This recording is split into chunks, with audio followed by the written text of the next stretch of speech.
Welcome to your Q&A review for the ATI TEAS exam.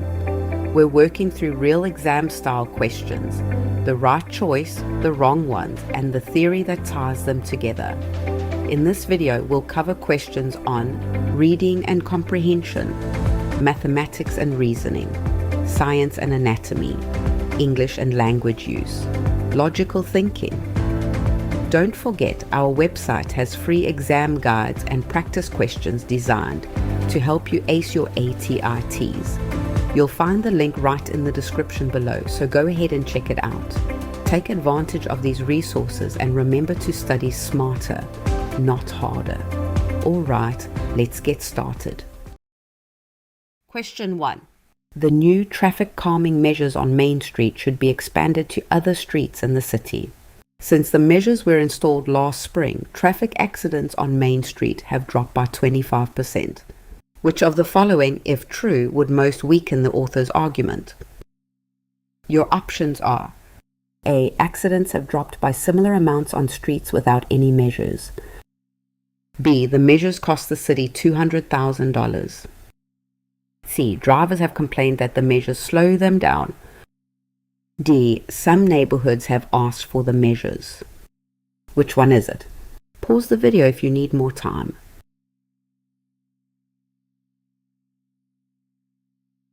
The correct answer is A.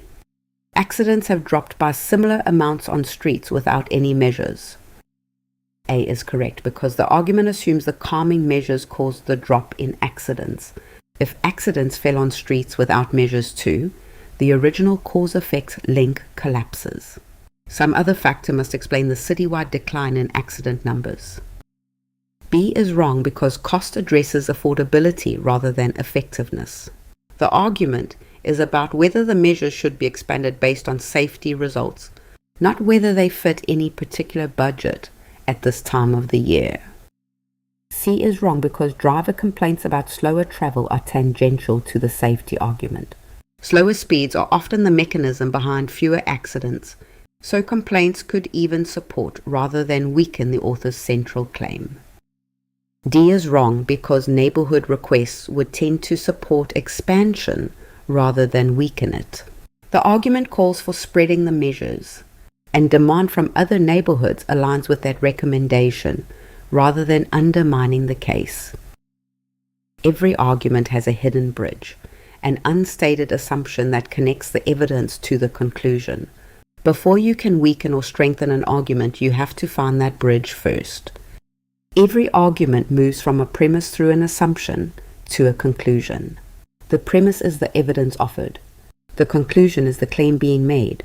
The assumption is the unstated because that connects them, and it's the only thing worth attacking or defending. Weakening means finding evidence that breaks the bridge. For instance, showing the same outcome occurred without the cause. Strengthening means showing the cause reliably produces the outcome. Either way, attacks that miss the bridge do nothing to the argument. The classic trap is the traffic calming example. A council cites a 29% drop in accidents. But if accidents fell equally on untreated streets, the cause-effect link collapses. Not because the numbers are wrong, but because the bridge is gone.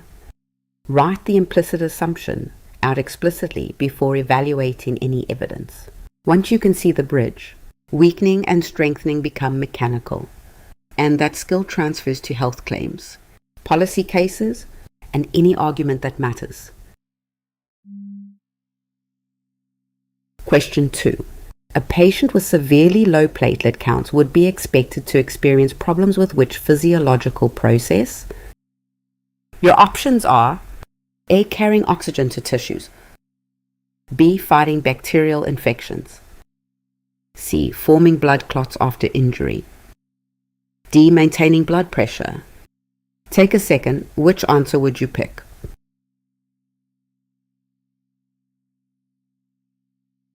The correct answer is C. Forming blood clots after injury. C is correct because platelets, also called thrombocytes, initiate clotting by aggregating at injury sites and releasing factors. Low platelet counts impair clot formation, leading to easy bruising and prolonged bleeding. A is wrong because oxygen transport is the role of red blood cells using hemoglobin, not platelets. Oxygen delivery is unaffected by platelet count. B is wrong because fighting bacterial infections is the function of white blood cells, especially neutrophils and lymphocytes, rather than the clotting platelets. D is wrong because blood pressure depends on cardiac output and vessel resistance, not platelet count. Low platelets do not directly lower blood pressure. Platelets are small disc-shaped cell fragments that circulate in the blood, ready to seal vessel injuries the moment they occur. Unlike red or white blood cells, their sole purpose is hemostasis, stopping bleeding before it becomes life-threatening.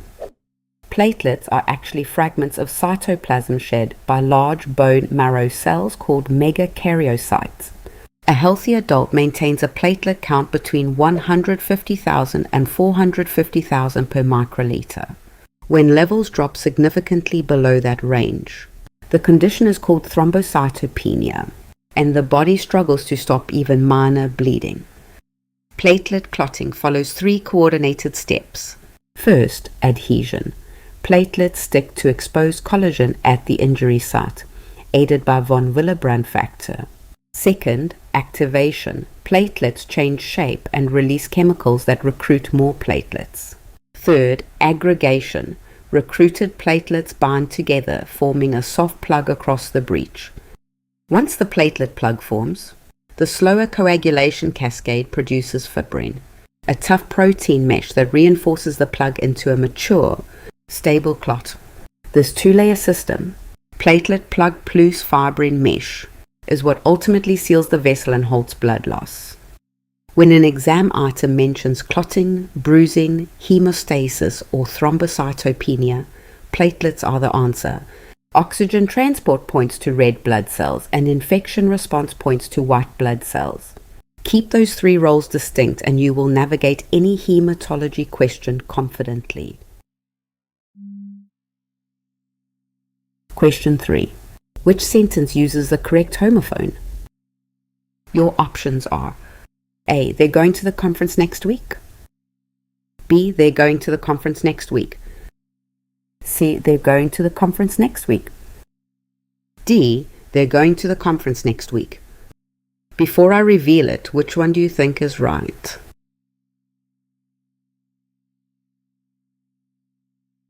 The correct answer is D. They're going to the conference next week. D is correct because there is the contraction of they are, which fits the meaning of the sentence. The apostrophe replaces the missing letter A in R, producing the standard contracted form used in writing. A is wrong because there is a possessive pronoun meaning belonging to them.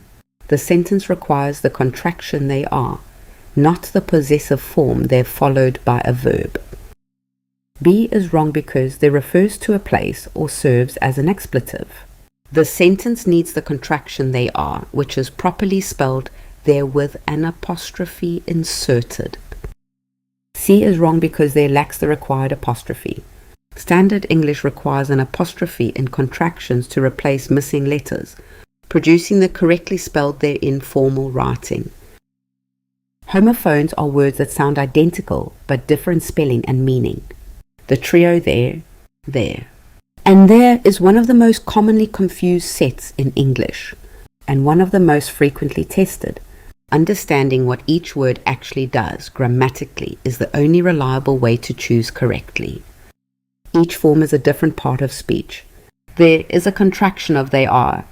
There is a possessive pronoun showing ownership before a noun. There is an adverb naming a place or an expletive that introduces a sentence. Same sound, 3 completely different grammatical jobs. A substitution test catches most errors instantly. For their swap in they are. If the sentence still works, you have the right word. For their ask whether ownership is being shown. For their ask whether the word names a location or introduces an existential statement like there will be.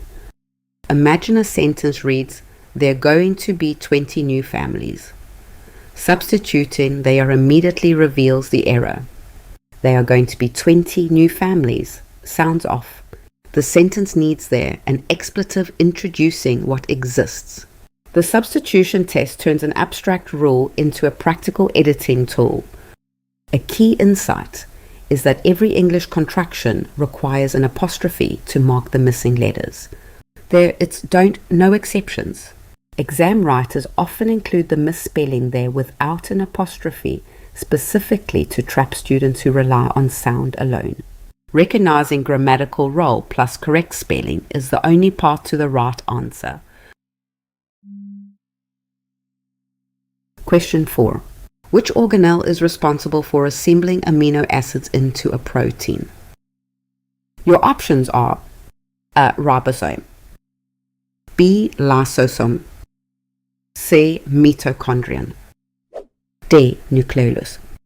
What's your answer? Commit to one before I continue.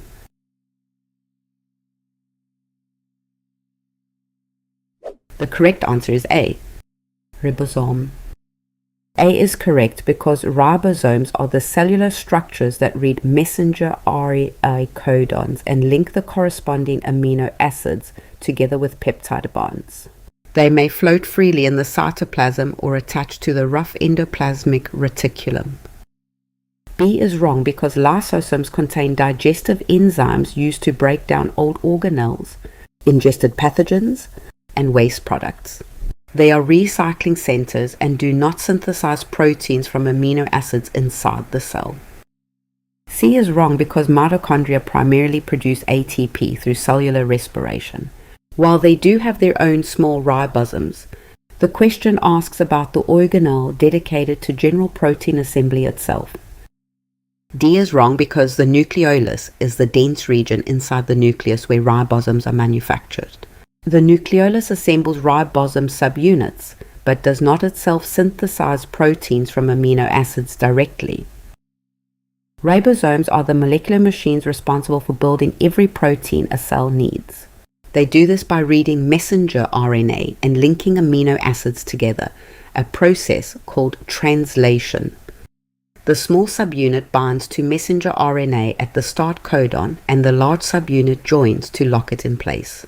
Transfer RNA molecules dock at the A site, matching their anticodon to the mRNA codon, and the large subunit catalyzes a peptide bond between each new amino acid and the growing chain.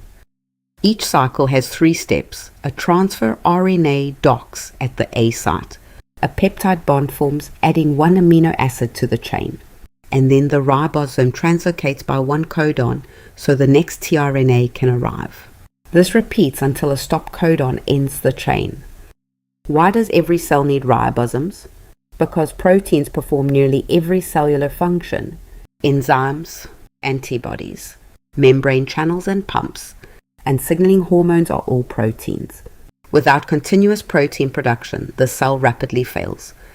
Mitochondria make energy, lysosomes break down waste, and the nucleolus makes ribosome subunits.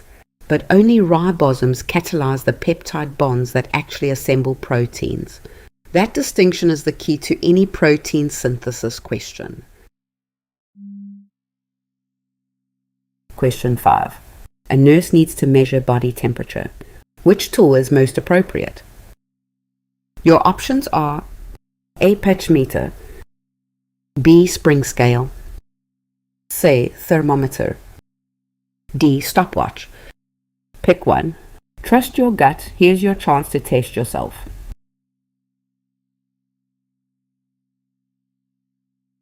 The correct answer is C.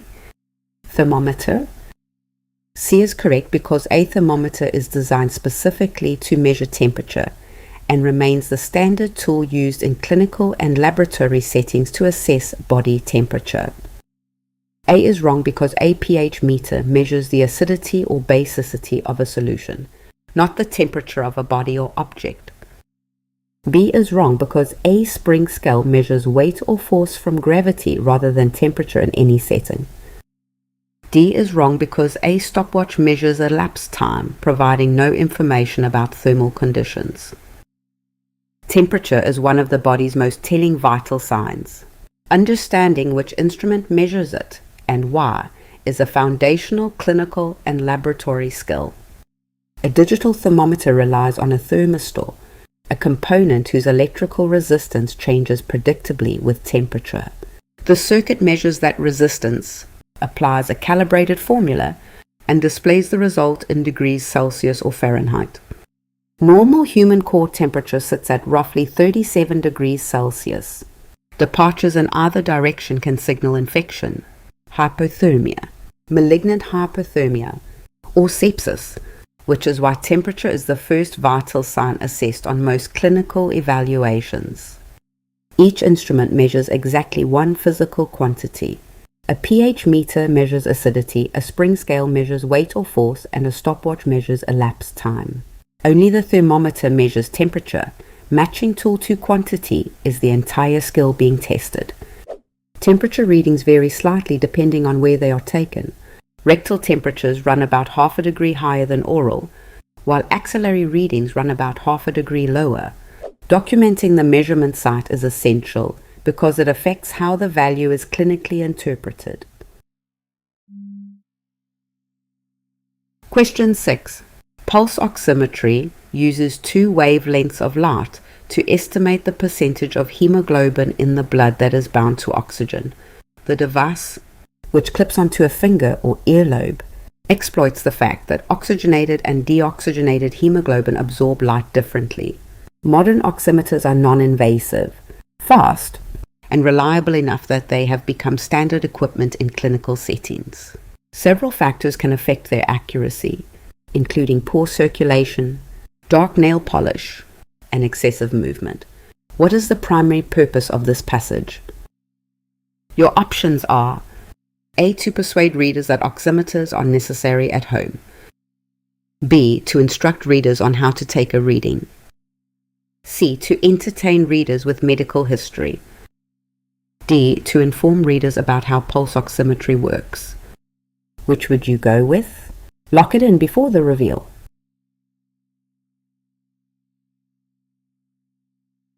The correct answer is D. To inform readers about how pulse oximetry works. D is correct because the passage explains the device's mechanism and notes factors that affect its accuracy. There is no advocacy, no story, and no step-by-step procedure, which means the dominant purpose is to inform the reader about the technology. A is wrong because the passage never argues that anyone should buy or use a pulse oximeter at home. There is no call to action and no rhetorical push toward a specific behavior, which a persuasive purpose would require to qualify. B is wrong because the passage offers no step-by-step procedure for taking a reading. There are no imperative verbs guiding the reader through actions, which an instructional purpose would require for someone to actually follow. C is wrong because the passage has no narrative, no characters, and no story arc. The tone is neutral and informational rather than entertaining, and no historical anecdote is used to engage the reader emotionally here. Author's purpose is the writer's primary reason for creating a piece of writing. While a text may serve more than one purpose, one always dominates, and that dominant purpose is what reading comprehension questions are really asking you to identify. The standard categories are inform, persuade, instruct, entertain, and express.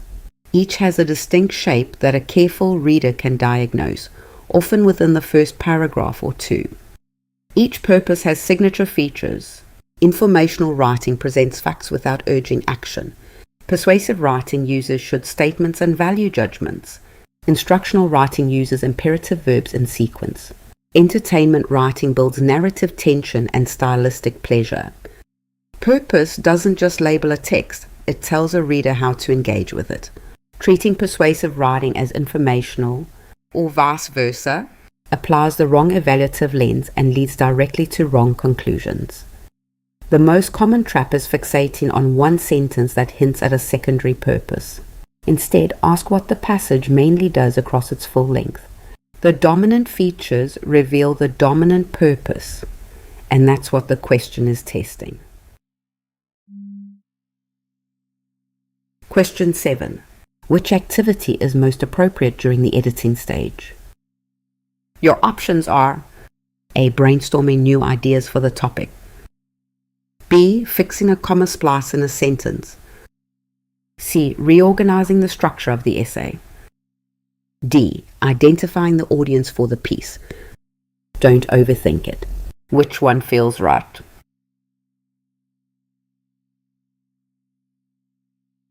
The correct answer is B. Fixing a comma splice in a sentence. B is correct because editing focuses on surface errors, including punctuation, spelling, and grammar. Fixing a comma splice corrects a punctuation problem and is exactly the kind of correction made during the editing stage. A is wrong because brainstorming new ideas is a pre-writing activity. It happens before drafting begins, when the writer is still planning content rather than polishing finished sentences for publication. C is wrong because reorganizing structure is a revising activity. Structural changes belong to the content level of revision, not the surface level of editing focused on mechanics and grammar. D is wrong because identifying the audience occurs during pre-writing. Writers determine audience before drafting so that voice and content can be shaped to fit the intended readers from the start. Editing is the stage of the writing process devoted entirely to surface level mechanics. It comes after content and structure are already settled, so the polishing effort is never wasted. The writing process is divided into discrete stages because each one uses different cognitive resources. Pre-writing is generative, drafting is productive, revising is structural, and editing is mechanical. Trying to combine stages produces weaker work in every dimension. In practice, editing works through a checklist of mechanical issues. The writer inspects spelling, punctuation, grammar, capitalization, and word choice, reading sentence by sentence, often aloud, looking only for these surface errors. A common exam trap mixes activities from different stages. Brainstorming belongs to pre-writing. Reorganizing structure belongs to revising. And fixing a comma splice belongs to editing. Matching each activity to its specific stage is the core skill being tested. The professional rhythm is content first, structure second, and mechanics last. Editing too early wastes effort, skipping it entirely undermines credibility. Each stage deserves its full attention before the next one begins. Question 8. Although the doctor's manner seemed brusque to many patients, those who had worked with her for years considered her warmth and dedication to be unmistakable. As used in the passage, the word brusque most nearly means which of the following? Your options are A. Friendly, B. Cheerful, C. Abrupt, D. Medical. Got a guess? Lock it in.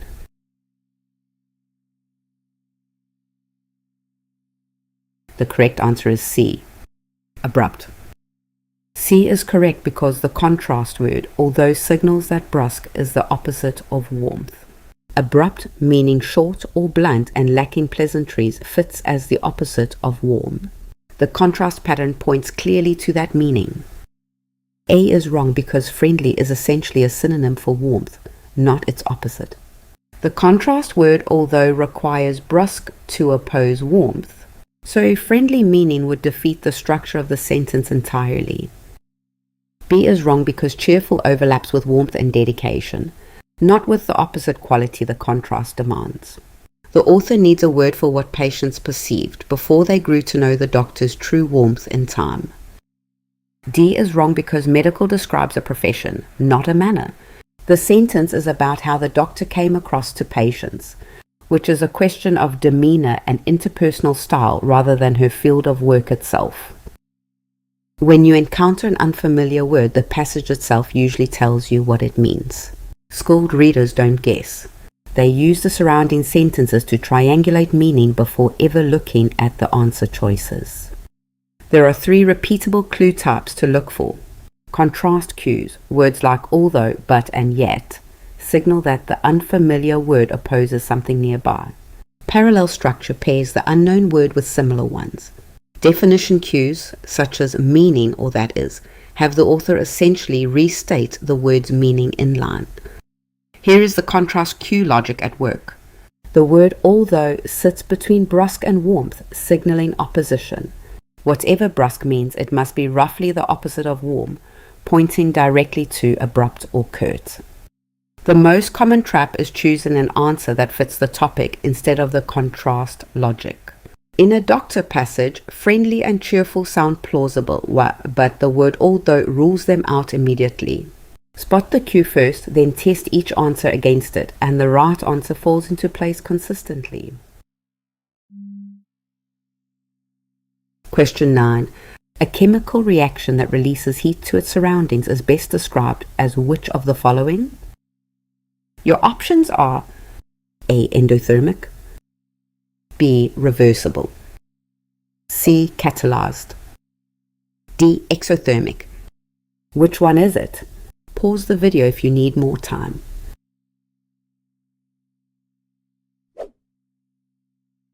The correct answer is D. Exothermic. D is correct because an exothermic reaction releases energy, usually in the form of heat, to the surroundings. The products contain less stored chemical energy than the reactants, so excess energy is given off during the reaction. A is wrong because an endothermic reaction absorbs heat from its surroundings rather than releasing it. The products end up with more chemical energy than the reactants in this type of reaction. B is wrong because a reversible reaction simply means the process can run in either direction. Reversibility does not specify whether the energy is released or absorbed during the forward reaction at equilibrium. C is wrong because a catalyzed reaction is one whose rate is increased by a catalyst. The label refers to the presence of a catalyst, not whether heat is released or absorbed during the reaction. When a reaction releases energy to its surroundings as heat, chemists call it exothermic. The key idea is that products store less chemical energy than the reactants, and that difference escapes into the environment. This happens at the bond level. Breaking bonds requires energy input, but forming bonds releases it. In an exothermic reaction, the bonds formed in the products are more stable than those broken in the reactants. So the net energy difference is released as heat, reflected in a negative enthalpy change. A common trap is confusing four related terms. Exothermic means heat is released. Endothermic means heat is absorbed. Reversible describes direction, not energy flow. Catalyzed means a substance speeds the reaction up. None of the last two tell you anything about heat. Certain words reliably signal the category. Combustion, neutralization, and condensation are typically exothermic. Photosynthesis, melting, and evaporation are typically endothermic. Matching the description to the right thermochemical label is exactly what the exam tests. The core distinction is simply about direction. Does energy flow out of the reaction into the surroundings, or from the surroundings into the reaction? Keep that boundary clear, and thermochemistry questions become straightforward. Question 10. Which transition word best fits the blank? The medication is effective at reducing pain. TIAC, it can cause drowsiness in some patients. Your options are A, therefore, B, for example, C, however, D, in addition. Take a second, and which answer would you pick?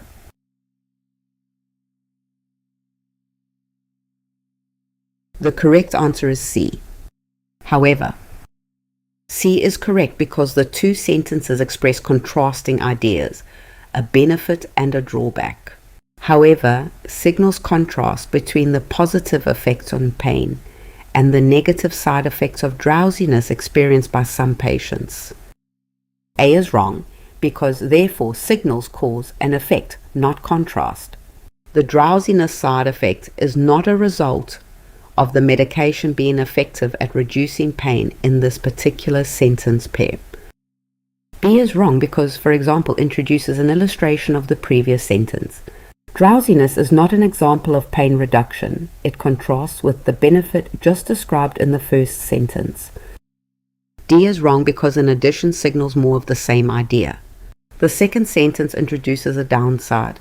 which contrasts with the first rather than continuing the same positive theme. Transition words don't just connect sentences, they encode the logical relationship the writer intends. The choice of transition changes meaning, and choosing the wrong category can flip a contrast into a cause or an example into a continuation. There are 6 core categories: contrast, cause and effect, illustration, addition, sequence, and emphasis. Every transition belongs to exactly one category, and each category signals a distinct direction of logical movement between ideas. Before picking a transition, you must identify the relationship between the two sentences. If sentence A states a benefit and sentence B states a side effect, the relationship is contrast, so however fits, while therefore misleads the reader into inferring a causal link that isn't there. On any transition question, follow this sequence: read both sentences, name the logical relationship, then select the transition from the matching category. Tests offer transitions from multiple categories precisely to check whether you can identify the relationship before you choose the word. Readers infer logical structure from transitions, so an incorrect transition doesn't just sound awkward, it communicates the wrong relationship entirely. Identify the theme, name the relationship, and the right transition follows automatically. Question 11. A bar graph titled "Number of Flu Cases at Riverside Clinic" by month. 2 now 25 shows January 50th, February 40th, March 30th, April 20th, May 10th, June 5th. Based on the chart, what is the overall trend in flu cases between January and June? Your options are A. Steady increase, B. Steady decrease, C. No clear pattern, D. Stable then sudden drop. Before I reveal it, which one do you think is right?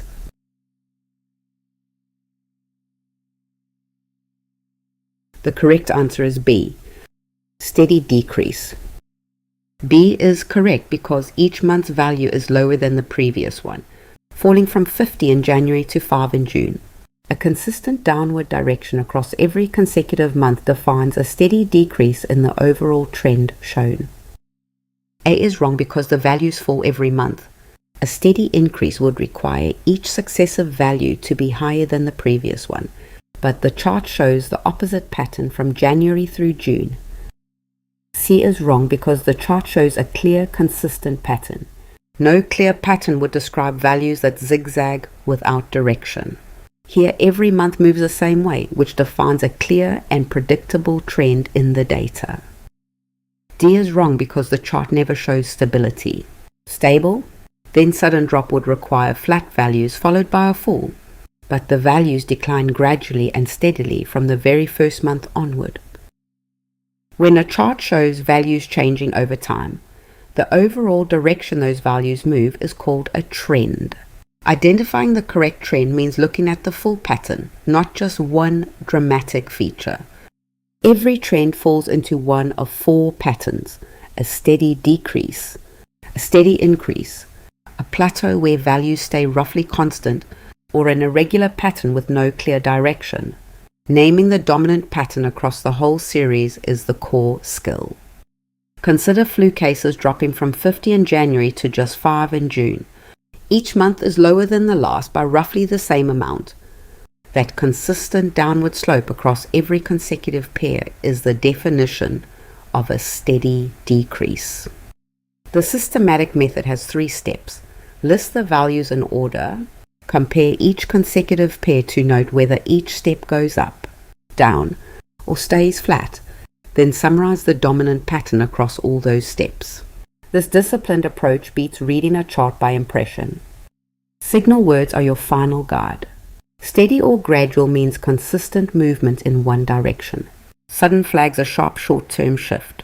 Stable means flat. Irregular means no clear pattern. Combining a direction word like decline with a consistency word like steady produces the precise trend label the question is looking for. Question 12. Which of the following words is spelled correctly? Your options are A. Separate, B. Separate, C. Separat, D. Separate. What's your answer? Commit to one before I continue.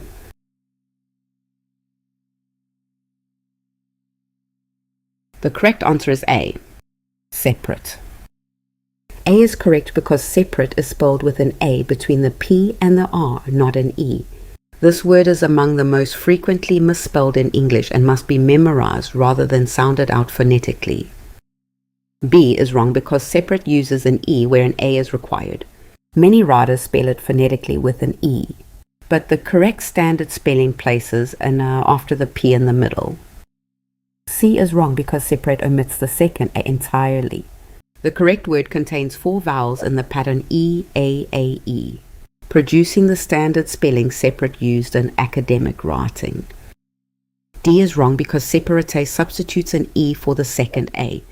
The proper spelling ends with 8, natid, producing separate as the correct standard form in formal English. The word separate is one of the most commonly misspelled words in English, and for good reason.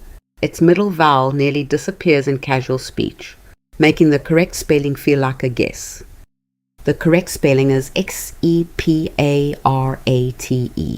with an A in the 4th and 6th positions. The most common mistake swaps that middle A for an E, producing separates, which sounds identical in speech but is wrong in writing.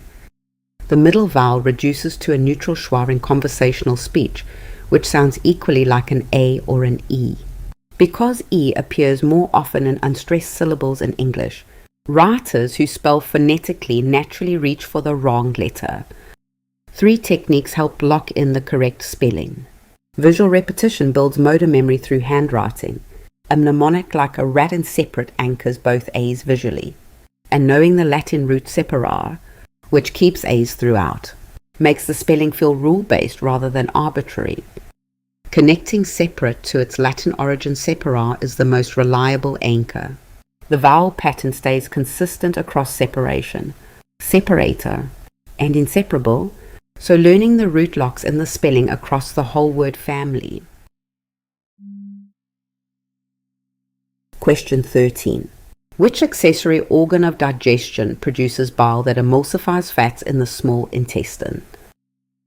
Your options are A. Pancreas, B. Gallbladder, C. Stomach, D. Liver.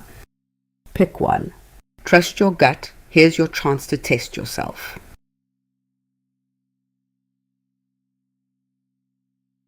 The correct answer is D. Liver. D is correct because the liver produces bile continuously. Bile then passes to the gallbladder for storage and concentration before being released into the duodenum to emulsify dietary fats. A is wrong because the pancreas produces digestive enzymes and bicarbonate, plus the hormones insulin and glucagon, but it does not produce bile. B is wrong because the gallbladder only stores and concentrates bile that arrives from the liver. It does not synthesize bile itself. C is wrong because the stomach produces hydrochloric acid and pepsin to begin protein digestion. It does not produce bile or emulsify fats. The liver is the body's largest internal organ and a key accessory organ of digestion. Its most important digestive contribution is producing bile, a fluid that makes fat digestion possible in the small intestine. The liver continuously produces bile and sends it toward the gallbladder for storage and concentration. When a fatty meal arrives, the gallbladder contracts and releases concentrated bile into the duodenum, the first segment of the small intestine.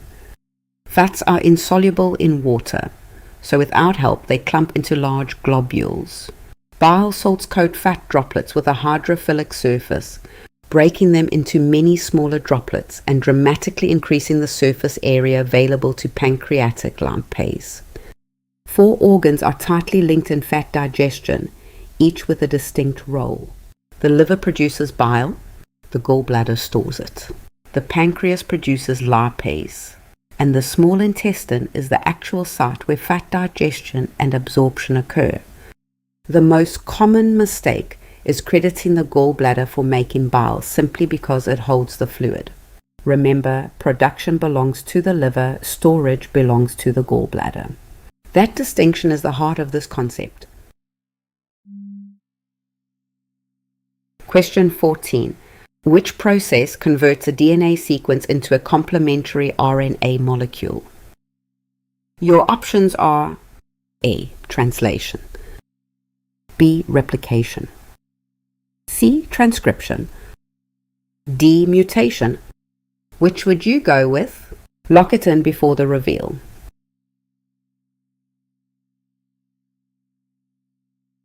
The correct answer is C. Transcription. C is correct because transcription occurs in the nucleus when RNA polymerase reads one strand of DNA and assembles a complementary RNA molecule. This messenger RNA then carries the genetic information out to ribosomes for protein synthesis. A is wrong because translation is the next step, where ribosomes read messenger RNA and assemble amino acids into a protein. Translation uses RNA as a template, not DNA, to build polypeptides during synthesis. B is wrong because replication copies an entire DNA molecule into two identical DNA molecules before cell division. Replication produces DNA from DNA, not RNA from DNA as in transcription. D is wrong because a mutation is a permanent change in the DNA sequence. Mutations can affect transcribed RNA. But mutation itself is not the process that creates RNA from a DNA template. Transcription is the process of copying genetic information from DNA into a complementary RNA molecule.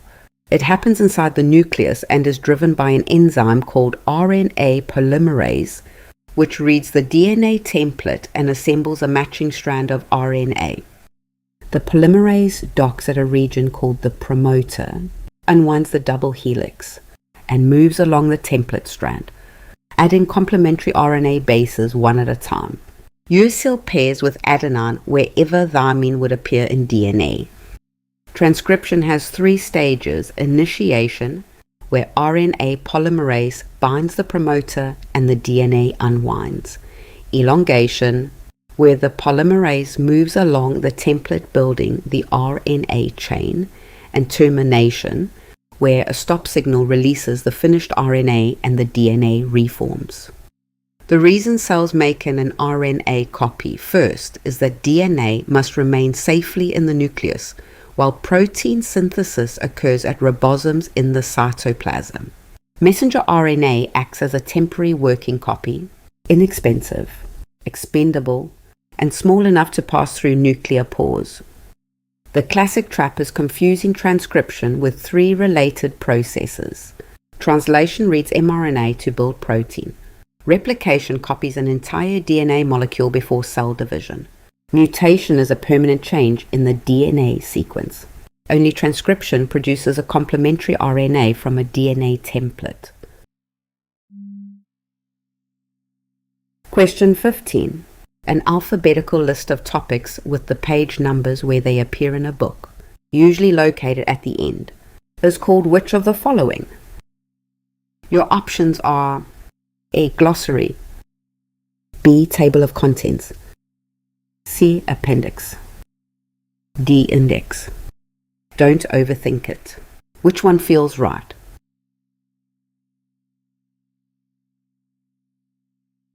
The correct answer is D. Index. D is correct because an index appears at the end of a book and lists topics alphabetically with the page numbers where each topic is mentioned. It helps readers find every place a topic comes up in the text. A is wrong because a glossary is a mini dictionary at the end of a book that gives definitions of key terms used in the text. It does not list page numbers in alphabetical order for general topics in the work. B is wrong because a table of contents lists chapters or sections in the order they appear, not alphabetically. It usually sits at the front of the book and shows the starting page of each section. C is wrong because an appendix contains supplementary material such as charts, forms, or extra reading. It does not function as an alphabetical index of topics with their page references inside the main body of text. An index is one of several reference structures found in books, and understanding exactly what it does and how it differs from similar structures is essential for navigating informational texts efficiently. Each index entry begins with a noun or noun phrase, followed by page numbers where that topic appears. Subtopics are indented under main entries, and cross-references using C or C also link related entries together. The index is easy to confuse with 3 other reference structures. A glossary is alphabetical, but gives definitions, not page numbers. A table of contents lists chapters in order of appearance, not alphabetically. An appendix holds supplementary material like charts or forms. The index exists because informational reading is rarely linear. Rather than reading cover to cover, a reader scans alphabetically to their topic, notes the page numbers, and jumps straight to every relevant discussion in the text. When a question describes an alphabetical list with page numbers located at the back of a book, that is always the index. Distinguishing it from the glossary, which is also alphabetical but provides definitions, is the most common point of confusion to watch for. Question 16. When the lights came back on, Carlos realized he had been holding his breath. The power had gone out almost the moment the surgeon picked up the scalpel. The team had moved instantly to manual ventilation. Carlos had stayed at the patient's head while the head nurse called for the backup generator. It had taken 16 minutes for the auxiliary power to kick in. Which event happened first in time? Your options are A. The power went out. B. The lights came back on. C. The auxiliary power kicked in. D. Carlos let out his breath. Got a guess? Lock it in.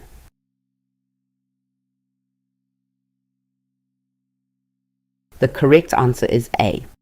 The power went out. Is correct because the passage opens with the lights returning, but the past perfect tense reveals that the power going out came first in time. The chronological order moves from outage to manual ventilation to auxiliary power to lights returning.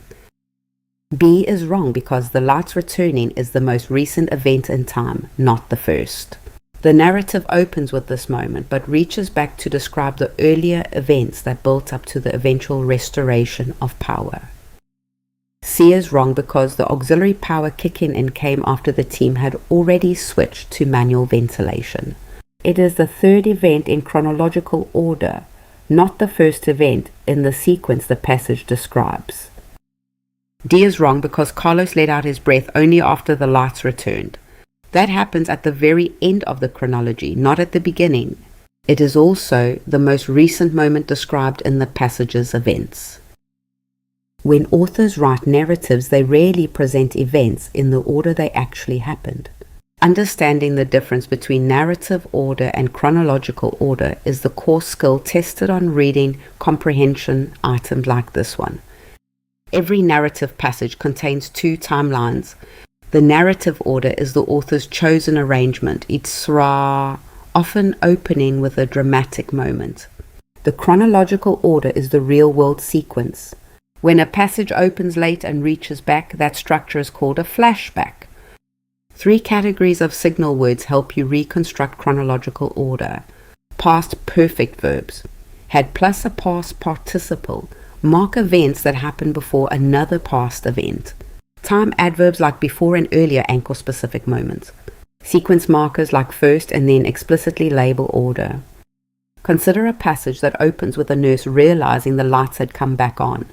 Every past perfect verb that follows, the power had gone out, the team had moved to manual ventilation, the head nurse had called for the generator, marks an event that happened before that opening moment.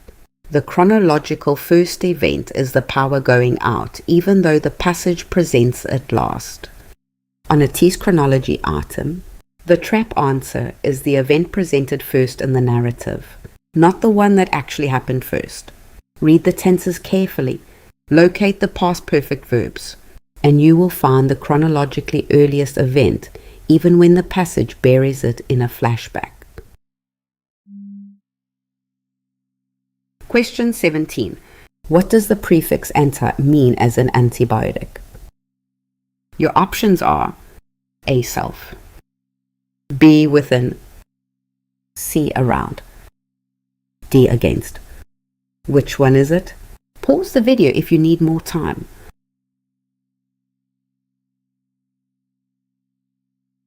The correct answer is D, against. D is correct because the prefix anti means against. In antibiotic, it combines with bio meaning life to indicate something working against living microorganisms, particularly bacteria responsible for causing infection in the body. A is wrong because self is the meaning of auto, as in autobiography or autograph. The anti-prefix expresses opposition or counteraction, not reflexivity directed back at the actor performing the action.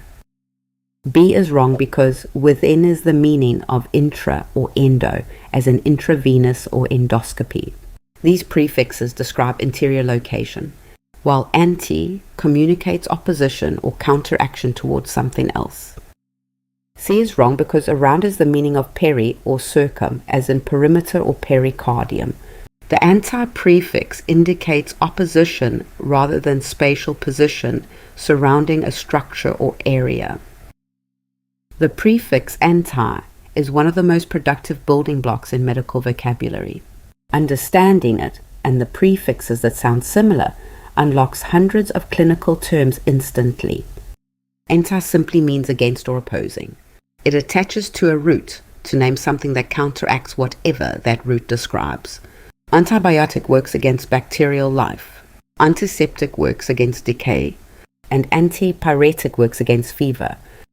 The exam trap is a set of similar sounding prefixes with very different meanings. Auto means self, intra and endo mean within, and peri and circum mean around. Recognizing anti specifically as against is what test writers are checking. A powerful study strategy is to learn prefixes in opposing pairs. Hyper and hypo, endo and exo, pre and post, what. Each prefix's meaning becomes sharper when contrasted with its opposite, building fluency that makes unfamiliar medical terms readable on sight. Question 18. Which wave-like muscular movement propels food forward along the digestive tract from the esophagus to the rectum? Your options are A, peristalsis, B, mastication, C, emulsification, D, defecation. Take a second. Which answer would you pick?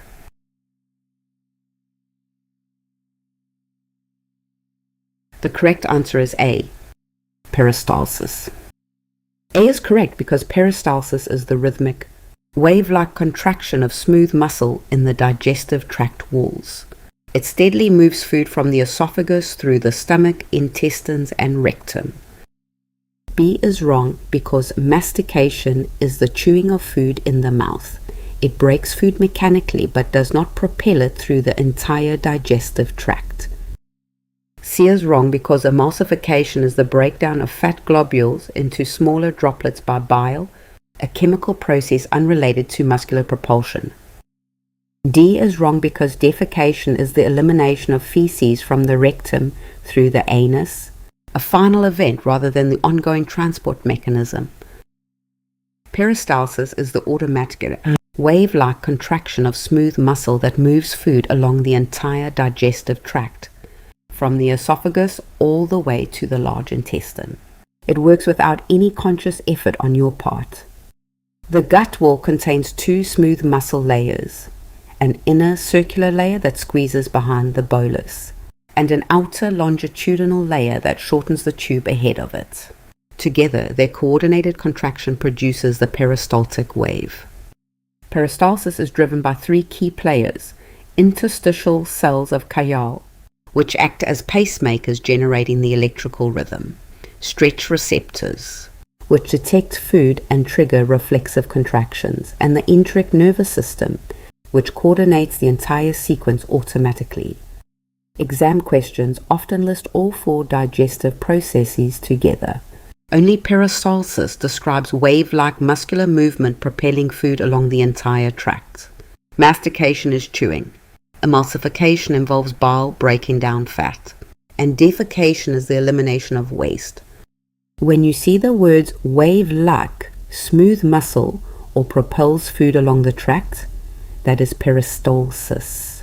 Disorders of this mechanism underlie a wide range of gastrointestinal conditions, from achalasia to constipation, making it one of the most clinically important concepts in digestive physiology. Question 19. Which group on the periodic table contains the noble gases? Your options are A. Group 1, B. Group 2, C. Group 17, D. Group 18. Before I reveal it, which one do you think is right?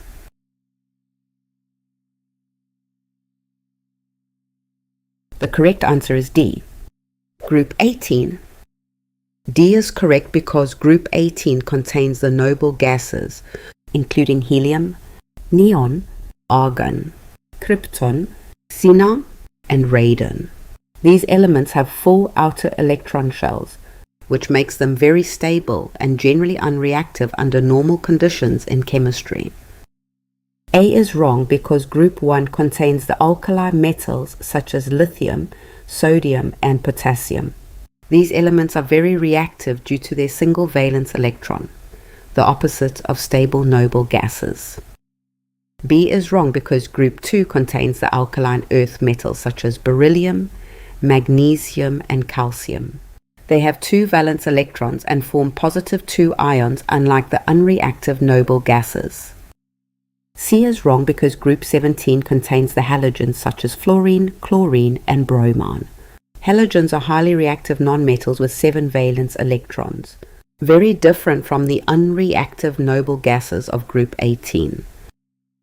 The noble gases occupy Group 18 of the periodic table, and their chemistry, or near lack of it, comes down to one core principle: the outer electron shells are already full. Most atoms react because they need to gain, lose, or share electrons to reach a stable outer shell. Noble gases already satisfy the octet rule, 8 valence electrons, or 2 for helium, so there is no chemical pressure driving them to react.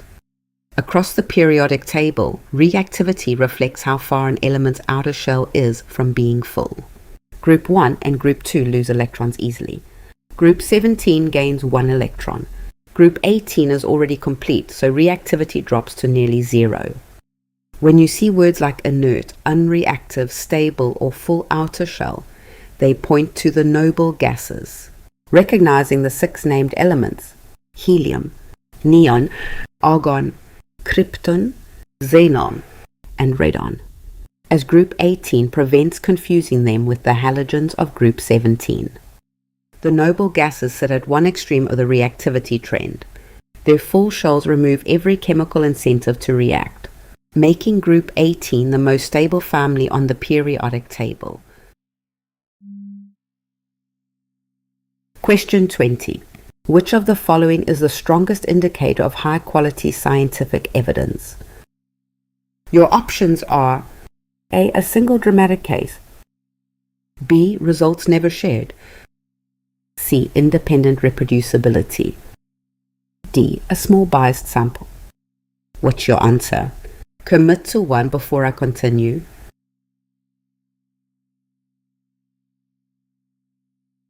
The correct answer is C. Independent reproducibility. C is correct because when other researchers can reproduce the same result independently, the finding is far more trustworthy because chance, error, or bias are unlikely to repeat themselves. A is wrong because a single dramatic case is anecdotal and does not represent broader trends in any reliable way. B is wrong because unshared results cannot be checked or verified by other experts in the relevant field. D is wrong because biased small samples produce unreliable findings that may not generalize to the wider population. When evaluating scientific evidence, one principle stands above the rest: independent reproducibility. A result that other labs can replicate using their own equipment and procedures carries far more weight than any single study. No matter how well designed, a single experiment can produce misleading results for many reasons. Random variation in samples, equipment calibration errors, investigator bias, or even outright fraud. None of these problems are easy to detect from inside one study. They only surface when independent labs attempt to repeat the work. When multiple independent labs successfully reproduce the same result, confidence in that finding grows substantially. Each replication tests the original claim against new equipment, new researchers, and new samples, filtering out errors that could only occur once. The key is recognizing the asymmetry between strong and weak evidence. Independent replication and confirmation by multiple labs signal high-quality evidence, while a single case, anecdote, or unshared result cannot be verified by anyone and remains unreliable. The habit that separates strong evidence from weak is simple. Always ask who else has reproduced the result. A finding confirmed by multiple independent labs is trustworthy. A finding that has never been replicated, and no matter how famous, remains provisional. Question 21. Florence Nightingale arrived at the British Military Hospital in Scutari in November 1854. The conditions she found were horrifying. Soldiers were dying not from their battle wounds but from infections. Dysentery, cholera, and typhus, all spreading through filthy wards.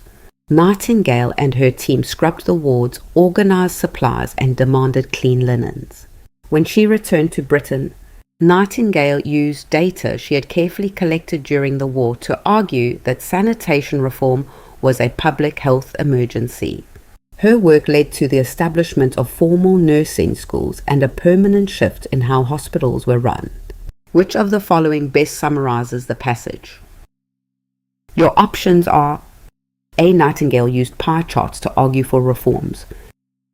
B. Nightingale's wartime sanitation work and post-war advocacy professionalized nursing. C. Soldiers at Scutari were dying of infections. D. Nightingale arrived at Scutari in November 1854. Pick one. Trust your gut. Here's your chance to test yourself.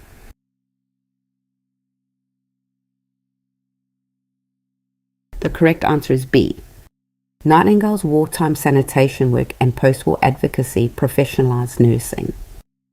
B is correct because A summary names the topic and central point and ties together the major sections of the passage. Option B captures both the wartime sanitation work and the post-war advocacy that together professionalized nursing as a respected career. A is wrong because pie charts appear nowhere in the passage, and even if they did, that would be a narrow detail. A summary must capture the larger arc of wartime work and post-war advocacy, not one specific tool used. C is wrong because soldiers dying of infections is one supporting detail from the early portion of the passage. It misses the post-war advocacy and the lasting transformation of nursing that the passage emphasizes throughout. D is wrong because the date of arrival is a single narrow fact from the opening sentence. A summary must reflect the entire passage, not just the introduction, and this choice ignores everything Nightingale accomplished afterward. A summary isn't just the main idea, wishbone. It's the main idea plus the supporting evidence that backs it up, compressed into a shorter form. Understanding why summary is its own skill separate from main idea is key to mastering this question type. Every strong summary is built in 3 steps. Identify the topic, what the passage is about. Then identify the main idea, the central claim made about that topic. And finally identify the 2 or 3 supporting points the passage actually develops. All 3 pieces must make it into the summary together. A weak summary latches onto one true detail from the passage and treats it as the whole.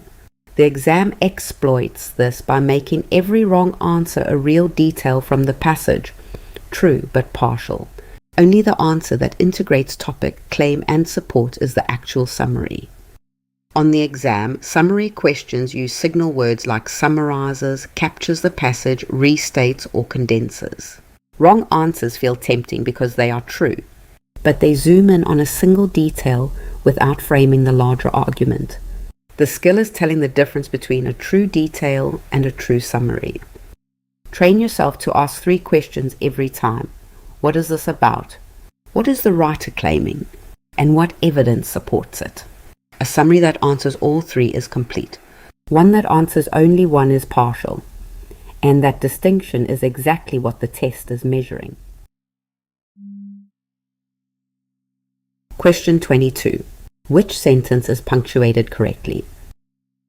Your options are: A. The patient takes 3 medications, ibuprofen, acetaminophen, and a multivitamin. B. The patient takes 3 medications, ibuprofen, acetaminophen, and a multivitamin. C. The patient takes 3 medications, ibuprofen, acetaminophen, and a multivitamin. D. The patient takes 3 medications, ibuprofen, acetaminophen, and a multivitamin. Which would you go with? Lock it in before the reveal.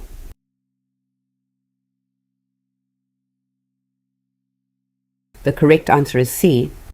The patient takes 3 medications, ibuprofen, acetaminophen, and a multivitamin. C is correct because A: introduces a list when it follows a complete sentence.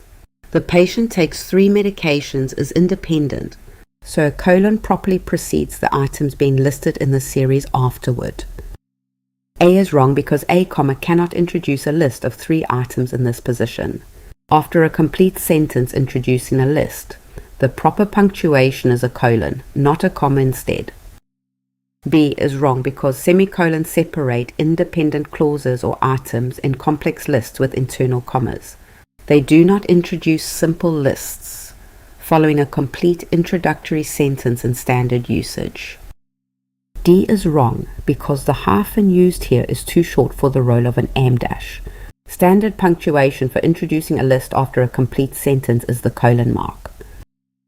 A colon is the standard punctuation mark for introducing a list, an explanation, or a quotation. It signals to the reader, stop and look at what follows. Understanding exactly when to use it, ATI, and when not to, comes down to 2 clear requirements. First, the introductory clause must be a complete independent sentence. The patient takes 3 medications passes that test. Second, the material after the colon must directly specify what the opener promised. A list of those 3 medications fits perfectly. Here you can see the colon at work, a complete introductory clause on the left, the colon in the middle acting as a precise hinge, and the list on the right delivering exactly what the opener promised. The other punctuation marks each have their own jobs. A comma is too weak for a strong introduction. A semicolon joins independent clauses. A period ends the sentence entirely. Only the colon fits the niche of signaling a strong introduction without closing the sentence. Before placing a colon, run the 2-part check. Is there a complete sentence before it? And does what follows specify that sentence? If both conditions are met, the colon is the right mark. If either fails, reach for something else. Question 23. Which valve of the heart is located between the right atrium and the right ventricle? Your options are A. Mitral valve, B. Tricuspid valve, C. Aortic valve, D. Pulmonary valve. Don't overthink it. Which one feels right?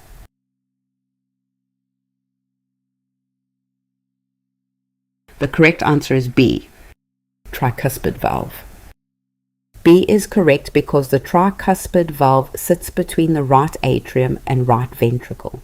It allows blood to flow from atrium to ventricle and prevents backflow during ventricular contraction.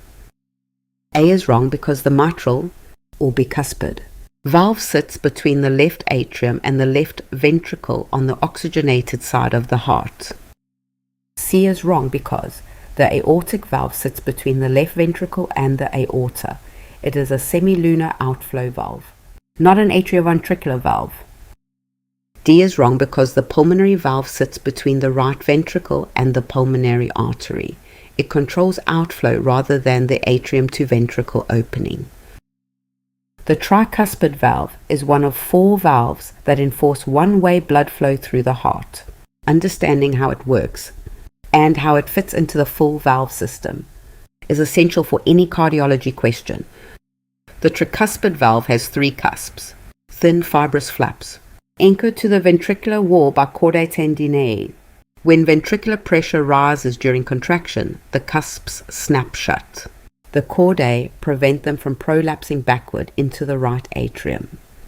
The heart has 4 valves because one-way flow must be maintained at 4 critical transitions. The tricuspid and mitral are atrioventricular valves. The pulmonary and aortic are semilunar valves. Each valve name maps to a specific anatomical location. That pairing is what exam questions test. Valve movement is entirely pressure-driven.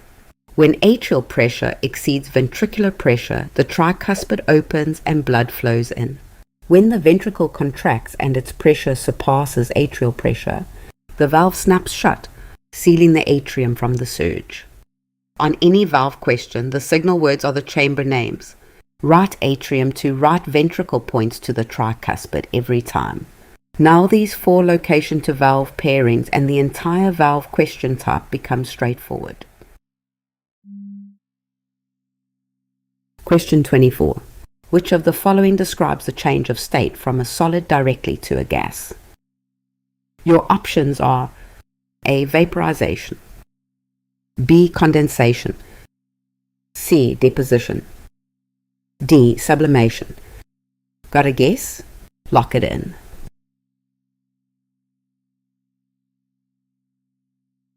The correct answer is D. Sublimation. D is correct because sublimation is the phase change in which a solid converts directly into a gas without passing through a liquid state. Dry ice, which is solid carbon dioxide, undergoes sublimation as it warms in open air. A is wrong because vaporization is the change from a liquid to a gas, including evaporation and boiling. It involves a liquid state in between solid and gas, not a direct transition from solid to gas. B is wrong because condensation is the change from a gas to a liquid. It is the opposite direction of vaporization and does not involve a solid phase or a transition from solid to vapor. C is wrong because deposition is the change from a gas directly to a solid, the reverse of sublimation. Frost forming on a cold surface is an example of deposition rather than sublimation in nature. Sublimation is the phase change where a solid converts directly into a gas, skipping the liquid state entirely. Its reverse, gas converting directly to solid, is called deposition. These 2 transitions are easy to confuse with the more familiar ones, so understanding what sets them apart is key. There are 6 named phase transitions among solid, liquid, and gas. Sublimation stands out because it jumps directly from solid to gas, while vaporization, the most common mix-up, always starts from a liquid. Dry ice is the classic example.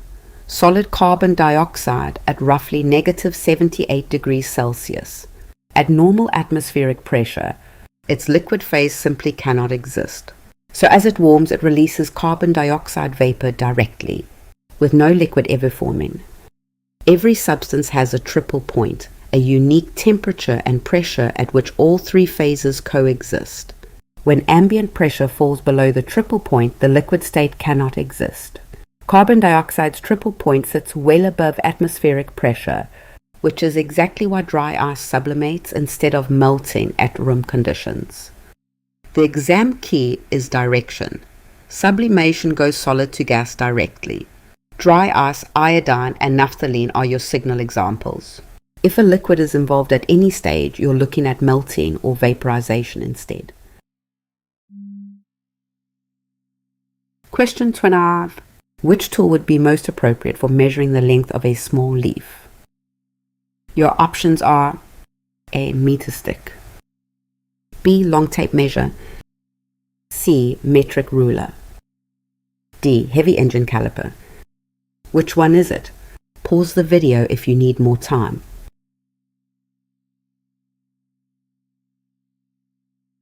The correct answer is C. Metric ruler. C is correct because a metric ruler is well suited for short lengths, such as a small leaf, providing easily readable centimeter and millimeter markings without being unnecessarily long. A is wrong because a meter stick is designed for much larger objects and is awkward when measuring something as small as a leaf. B is wrong because tape measures are most useful for irregular or large objects, not small flat specimens. D is wrong because heavy engineering calipers are used for machine parts and are not the standard tool for biological samples. Different length measurement tools exist because the scale of the object dictates the right instrument. Understanding which tool fits. Which task is a core measurement skill? There are 4 common length tools, each optimized for a specific scale. A metric ruler handles short lengths in centimeters and millimeters. A meter stick covers up to a meter. A tape measure handles curved or flexible distances. A caliper gives sub-millimeter precision for small machine parts. To read a metric ruler, place the 0 mark at one edge of the object. Centimeters are the major divisions, labeled with numbers and longer lines. Millimeters are the minor divisions, 10 per centimeter. Always align your eye level with the ruler to avoid parallax error. Signal words help you match the tool to the task. Words like leaf, coin, or small flat object point to a metric ruler.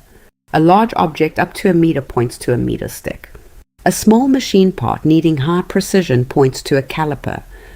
Measurement is always about matching tool, technique, and precision to the question being asked. Choosing the wrong tool produces results that are useless or misleading. So train yourself to read the scale of the object first.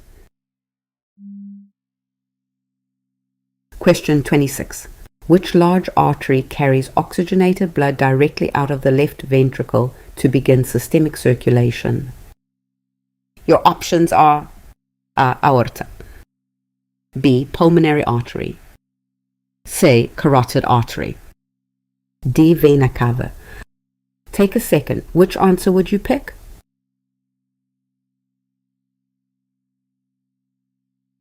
The correct answer is A. Aorta. A is correct because the aorta is the largest artery in the body. It leaves the left ventricle and branches into smaller arteries that deliver oxygenated blood throughout the systemic circulation. B is wrong because the pulmonary artery leaves the right ventricle carrying deoxygenated blood to the lungs, not oxygenated blood from the left ventricle to the body. C is wrong because the carotid artery is a branch of the aorta supplying the head and neck. It is not the vessel directly leaving the left ventricle. D is wrong because the vena cava is the major vein returning deoxygenated blood to the right atrium, not an artery leaving the left ventricle. The aorta is the largest artery in the body and the origin of the entire systemic circulation. It emerges from the left ventricle, carrying oxygenated blood and distributes it to every organ through a series of branches. Leaving the left ventricle, the aorta arches upward and gives off branches to the head, neck, and arms. It then descends through the chest and abdomen, branching to the kidneys, intestines, and liver before splitting into the iliac arteries supplying the pelvis and legs. The aorta's wall has 3 layers. The tunica intima is a smooth inner endothelium. The tunica media is thick with elastic fibers and smooth muscle. The tunica adventitia is connective tissue that anchors the vessel to surrounding structures. The elastic fibers stretch as the left ventricle contracts and then recoil during diastole, propelling blood forward even between heartbeats. This mechanism smooths the heart's pulsatile output into a steadier flow, which is why the aorta is classified as an elastic artery. It helps to contrast the 4 vessels commonly tested together. The aorta carries oxygenated blood from the left ventricle. The pulmonary artery carries deoxygenated blood from the right ventricle. The carotid is a branch of the aorta, not the root vessel. The vena cava is a vein returning blood to the right atrium. Question 27. Which sentence has correct subject-verb agreement? Your options are A. Each of the patients have a chart. B. Each of the patients has a chart. C. Each of the patient have a chart. D. Each of the patients are bringing a chart. Before I reveal it, which one do you think is right?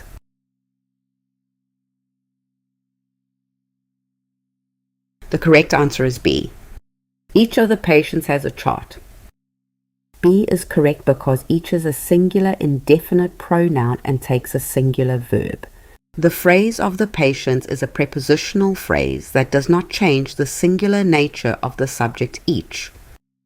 A is wrong because have is plural, but each is a singular indefinite pronoun requiring a singular verb. The plural noun patients in the prepositional phrase does not control verb agreement choice. C is wrong because the singular form patient is wrong after of the. The phrase requires the plural patients, and the verb must still be singular, has to agree with the subject each. D is wrong because our bringing is plural, but each requires a singular verb form. Singular indefinite pronouns like each, every, anyone, and someone always takes singular verbs in standard grammar. Subject-verb agreement means the verb must match its subject in number. The rule gets tricky when the subject is an indefinite pronoun like each, every, anyone, or someone. Words that feel plural but are grammatically singular. All of these, each, every, anyone, someone, everybody, nobody, are grammatically singular and take singular verbs. By contrast, both, few, several, and many are plural and take plural verbs. The key technique is stripping the sentence to its bare core. Each of the patients has a chart strips to each has. The prepositional phrase of the patients modifies the subject but does not change it. The verb must agree with each, not patients. Think of the indefinite pronoun as the sole captain. No matter how large the group described in the prepositional phrase, the verb takes its orders from that one singular captain, not from the crowd around it. The exam writer counts on you matching the verb to the nearest noun instead of the true subject. Locate the bare subject first, strip away the modifiers, and agreement becomes straightforward every time. Question 28. A study finds that ice cream sales and drowning rates rise together each summer. The most appropriate conclusion is which of the following? Your options are A. Ice cream causes drowning. B. Drowning causes ice cream sales. Sir, the data must be incorrect. D. The variables are correlated, possibly due to a third factor. What's your answer? Commit to one before I continue.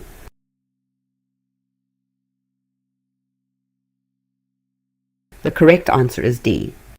The variables are correlated, possibly due to a third factor. D is correct because two variables can rise together without one causing the other. Here, warm summer weather is a likely third factor that increases both swimming and ice cream consumption. A is wrong because there is no plausible mechanism by which eating ice cream would directly increase drowning rates. B is wrong because drowning events do not cause people to purchase more ice cream products in any reasonable way. C is wrong because the data may well be valid. The issue lies in the interpretation, not the underlying numbers themselves. One of the most common errors in scientific reasoning is treating correlation as causation. Understanding the difference between these two ideas is essential for interpreting data correctly. Correlation simply means two variables tend to move together in the same or opposite directions. Causation is a much stronger claim that one variable actually produces change in the other. A third factor, sometimes called a confounding variable, can drive both variables simultaneously, creating a correlation where no causal link exists. A classic example, ice cream sales and drowning rates are correlated. Both rise in summer, but ice cream does not cause drowning. Warm weather is the third factor that independently increases both swimming activity and ice cream consumption. The correlation is real, the causation is not. Causation can only be established through specific study designs. Randomized controlled trials break third factor links by randomly assigning subjects. Natural experiments exploit real-world randomization. Longitudinal studies confirm that cause precedes effect. Mechanism studies identify a plausible biological or physical pathway. Mere correlation satisfies none of these. Train yourself to notice signal words. Terms like correlated, associated, or linked point to correlation only. Terms like causes, produces, or results in assert causation and require stronger evidence. Phrases like confounding variable or lurking variable flag the third factor explanation. When an answer choice uses causal language without a supporting study design, that is the trap. Question 29. Which type of macromolecule includes triglycerides, phospholipids, and steroids? Your options are A. Lipids, B. Proteins, C. Carbohydrates, D. Nucleic acids. Pick one. Trust your gut. Here's your chance to test yourself.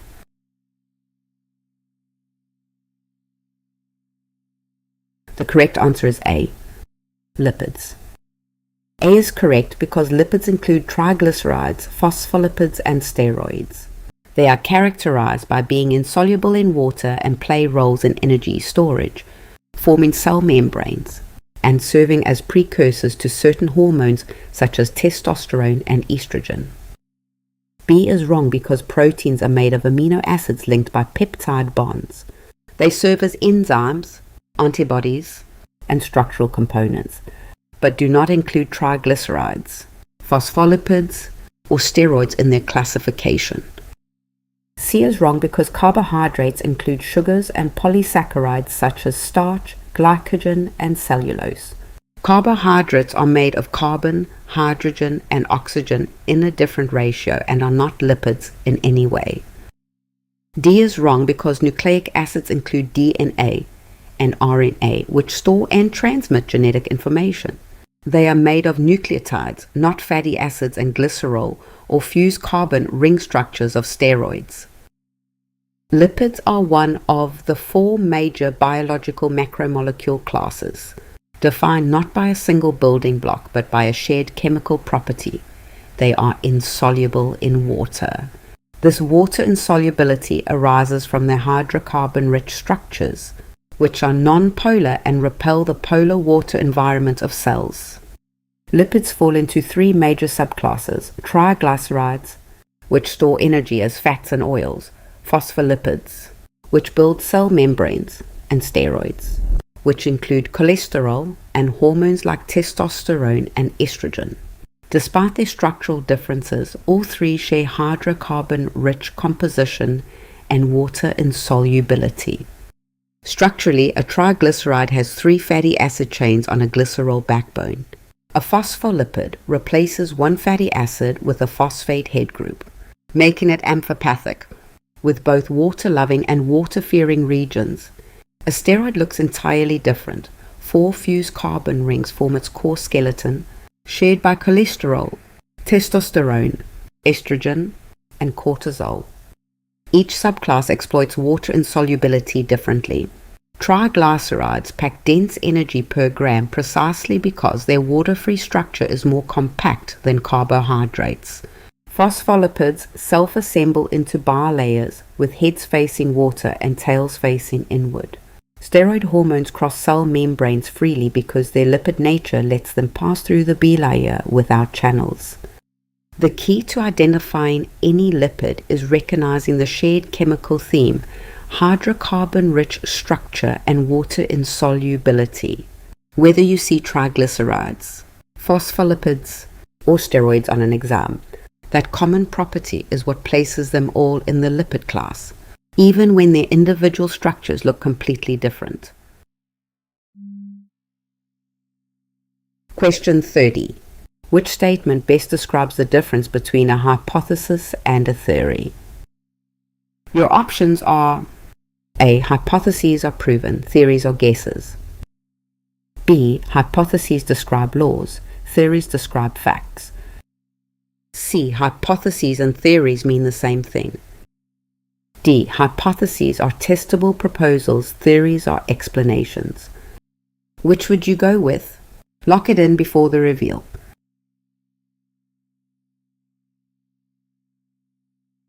The correct answer is D. Hypotheses are testable proposals, theories are explanations. D is correct because a hypothesis is a testable, falsifiable proposed answer to a question, while a theory is a broad explanation supported by many observations and tested hypotheses. A is wrong because hypotheses are not proven and theories are not casual guesses. This reverses the actual scientific meanings. B is wrong because laws describe regular patterns and theories explain why, while hypotheses are testable predictions, not laws. C is wrong because hypotheses and theories represent very different stages of scientific reasoning and amounts of supporting evidence. In science, hypothesis and theory aren't interchangeable. They describe two very different relationships between an idea and the evidence supporting it. A hypothesis sits early in scientific reasoning. A researcher proposes an answer, designs an experiment, and collects data that either supports or refutes it. It's provisional. It might survive testing or get discarded entirely. A theory sits much later in the process. The germ theory of disease and the theory of evolution each tie together enormous bodies of evidence from many confirmed hypotheses, BTE. They are broad explanatory frameworks, not guesses. Scientific knowledge is organized into 4 levels. Observations are raw data. Hypotheses are testable proposals. Laws describe regular patterns. And theories explain underlying causes and mechanisms. Theories are never simply promoted to laws. They serve a different purpose. The everyday meaning of theory as a hunch is the trap. In science, a theory is a well-supported framework that has survived many independent tests. A hypothesis is the testable proposal that comes first. Question 31. Where in the digestive tract does most chemical digestion of food occur? Your options are A. Stomach, B. Small intestine, C. Large intestine, D. Mouth. Don't overthink it. Which one feels right?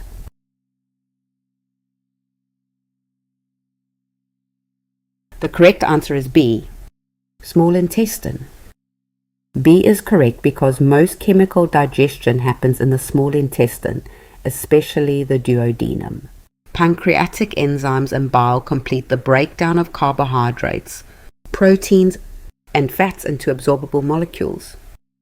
A is wrong because the stomach mainly initiates protein digestion with pepsin and acid. Most chemical digestion is finished later in the small intestine. C is wrong because the large intestine primarily absorbs water and electrolytes and houses bacteria. It does not perform significant chemical digestion.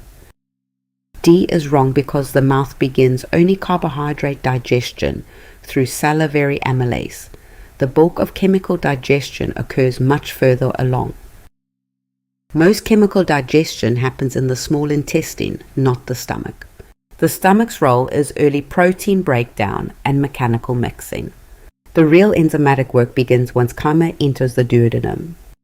3 sources deliver digestive power to the duodenum. The pancreas contributes amylase, lipase, trypsin, chymotrypsin, and nucleases.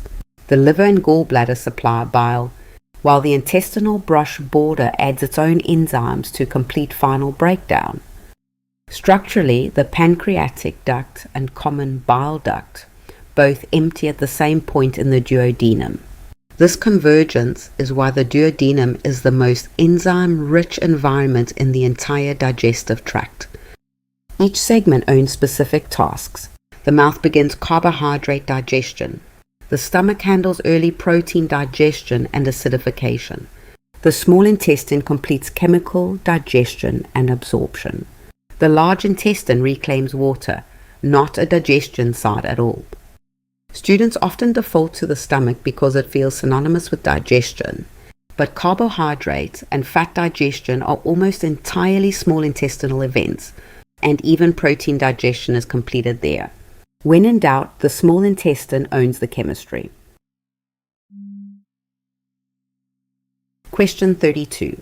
Which sentence is most appropriate for a clinical chart note? Your options are: A. The patient seemed kind of out of it during the exam. B. The dude was super spaced out during the exam. C. He was like totally not paying attention. D. Patient appeared lethargic during examination. Got a guess? Lock it in.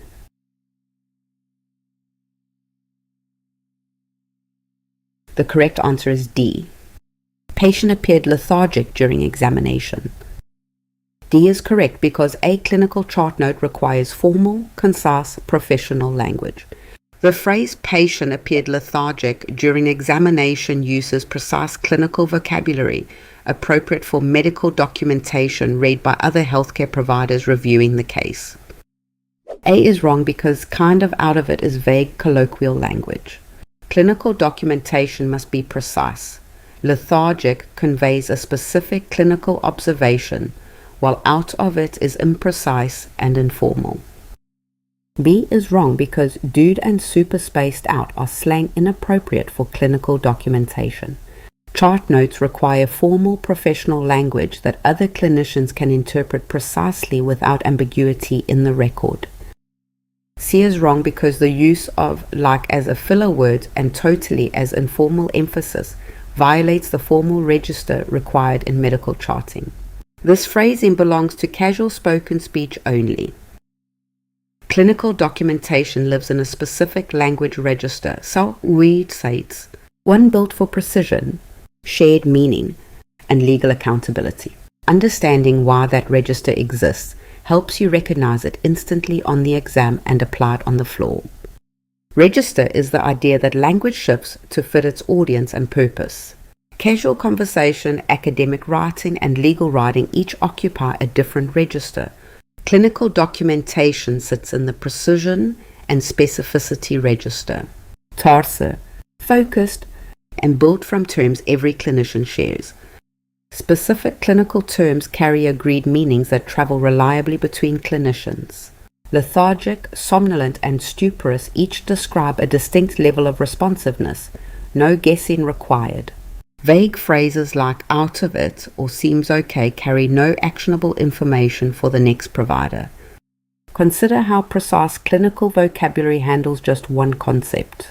Somnolent means sleepy but easily aroused. Lethargic means decreased responsiveness with reduced movement. Stuporous means responsive only to vigorous stimulation. Three distinct terms, three distinct clinical pictures, each one actionable. When you see answer options ranging from very informal to fully professional, the task is register recognition. Identify the option written in the clinical vocabulary that other providers can act on. Write every note as if a future clinician or a courtroom depends on its precision. Question 33. Which feature of the small intestine dramatically increases the surface area available for nutrient absorption? Your options are A. Pyloric sphincter, B. Ruga of the wall, C. Villi and microvilli, D. Haustra and Taenier. Which one is it? Pause the video if you need more time.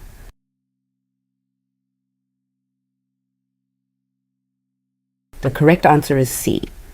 Villi and microvilli. C is correct because the small intestinal lining has finger-like villi covered with even smaller microvilli on each cell.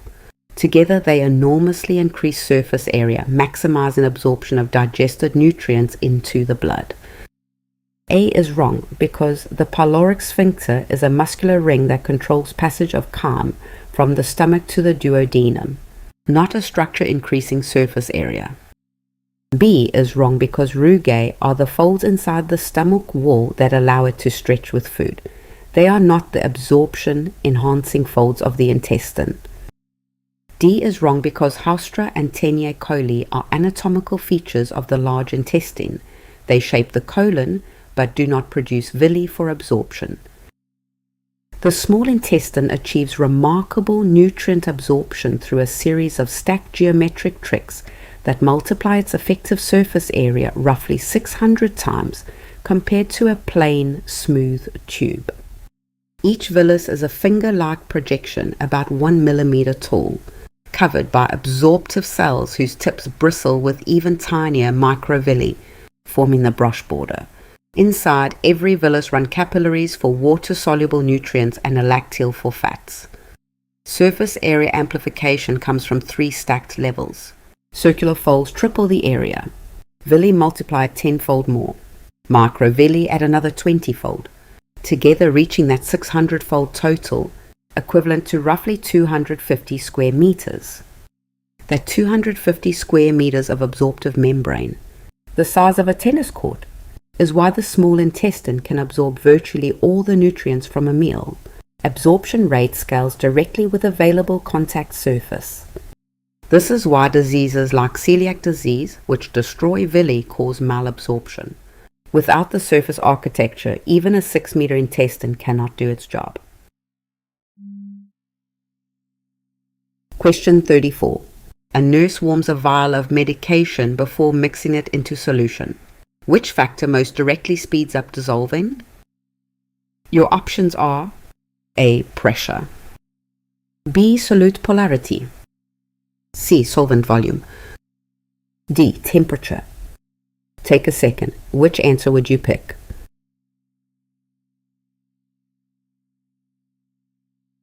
The correct answer is D. Temperature. D is correct because increasing temperature gives solute and solvent particles more kinetic energy, which speeds up collisions and helps the solid dissolve more quickly. For most solid solutes, higher temperature also raises overall solubility in water-based solutions. A is wrong because pressure mainly affects gas solubility, not the dissolving rate of solid medications in liquid. Warming the vial does not significantly change the pressure inside the closed container of medication during preparation. B is wrong because solute polarity is a fixed property of the medication's chemical structure. The nurse cannot change polarity simply by warming the vial. Warming only affects the movement of the particles. C is wrong because warming the vial does not change how much solvent is present. The volume of solvent stays roughly the same, but the warmer particles move and interact more rapidly with each other. When a solid dissolves in a liquid, the speed of that process is called the dissolution rate. Of all the factors that influence it, temperature has the most direct and powerful effect.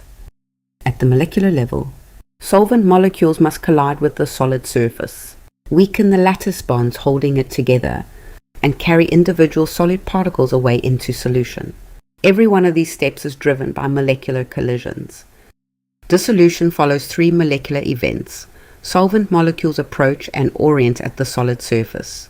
Solvent-solute interactions weaken the lattice forces, and individual particles break free and disperse.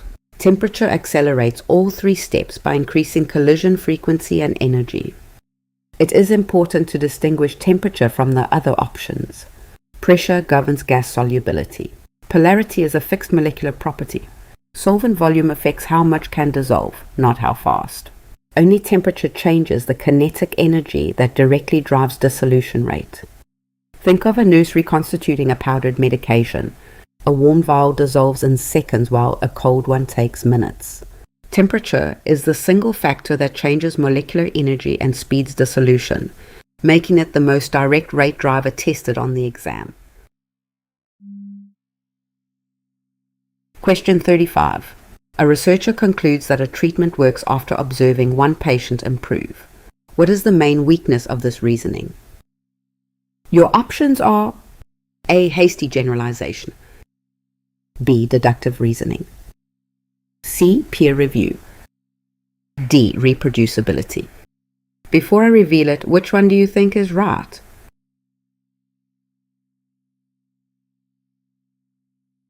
The correct answer is A. Hasty generalization.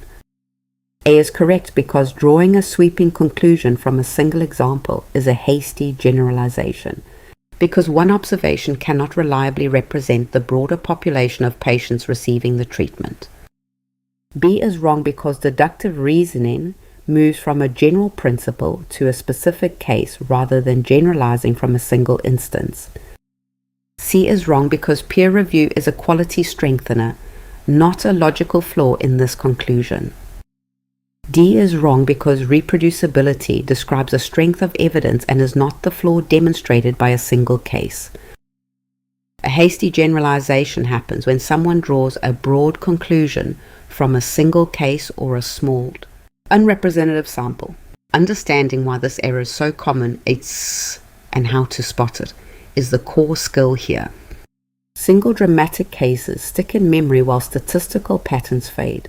A vivid recovery story feels more convincing than a study showing a treatment fails most patients, because the brain weights emotionally compelling anecdotes far more heavily than dry data.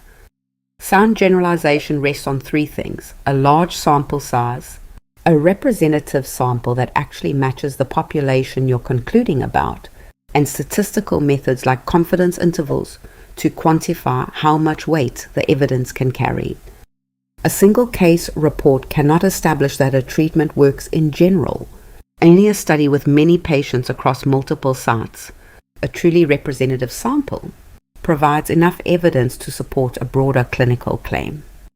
Exam questions pair hasty generalization with related but distinct concepts. Deductive reasoning moves from general to specific sum, the opposite direction. Reproducibility is a strength of evidence, not a flaw. Recognizing the specific name of the error is the skill being tested. Question 36. I have been a nurse for 15 years, and I have never seen a more poorly designed shift schedule than the one introduced last fall. The schedule pairs back-to-back 12-hour shifts with mandatory unpaid meetings before each one. 3 of the experienced nurses on my floor have already left. The hospital insists the schedule is more efficient, but if efficiency means burning out the most experienced staff, I want no part of it. The author's bias in this passage is most clearly toward which of the following? Your options are A. Supporting the new schedule, B. Presenting a neutral analysis, C. Opposing the new schedule, D. Defending hospital management. What's your answer? Commit to one before I continue.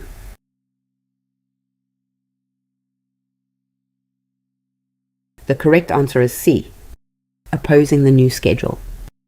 C is correct because the author calls the schedule the most poorly designed in 15 years, lists harms, and ends with a flat refusal of management's framing. Every choice points the reader toward opposition rather than support or balance in this case. A is wrong because the author lists negative consequences and explicitly rejects the management's reasoning. A supporter would emphasize benefits and adopt the official framing instead of describing experienced nurses leaving and refusing to play along with it. B is wrong because the passage never presents arguments in favor of the schedule on equal footing. A neutral analysis would weigh both sides, but here the negatives crowd out the positives and the author's voice tilts the framing throughout. D is wrong because the author explicitly disputes management's claim of efficiency. Defending hospital management would mean supporting the schedule and the leadership's framing, which is the opposite of what the passage actually does on every page. Author bias is the slant or preference a writer brings to a subject.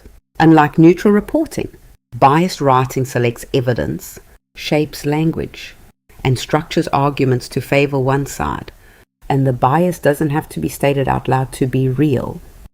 Bias shows up in 4 key signals: loaded language, selective evidence, structural emphasis, and direct opinion statements. A reader who tracks only explicit claims misses how framing, word choice, and what gets left out are doing just as much persuasive work. Consider a nurse writing about a new shift schedule. calling it the most poorly designed in 15 years and listing only departures and burnout. Every choice points away from the schedule. A neutral analysis would weigh both sides. This one does not, and the bias is unmistakable. Signal words help you name the direction of bias. Words like enthusiastic or defending suggest positive bias. Words like critical, opposing, or troubled suggest negative bias. Neutral and balanced signal genuine neutrality, which exists but is rarer than readers often assume. The deepest move in bias detection is simply asking who the writer is for and against. Selection of detail, vocabulary, and structure cumulatively encode stance. And once you read for these signals as a habit, bias becomes impossible to miss. Question 37. Which prefix in the metric system represents 1,000th of a base unit? Your options are A. Milli, B. Kilo, C. Tanti, D. Deka. Pick one. Trust your gut. Here's your chance to test yourself.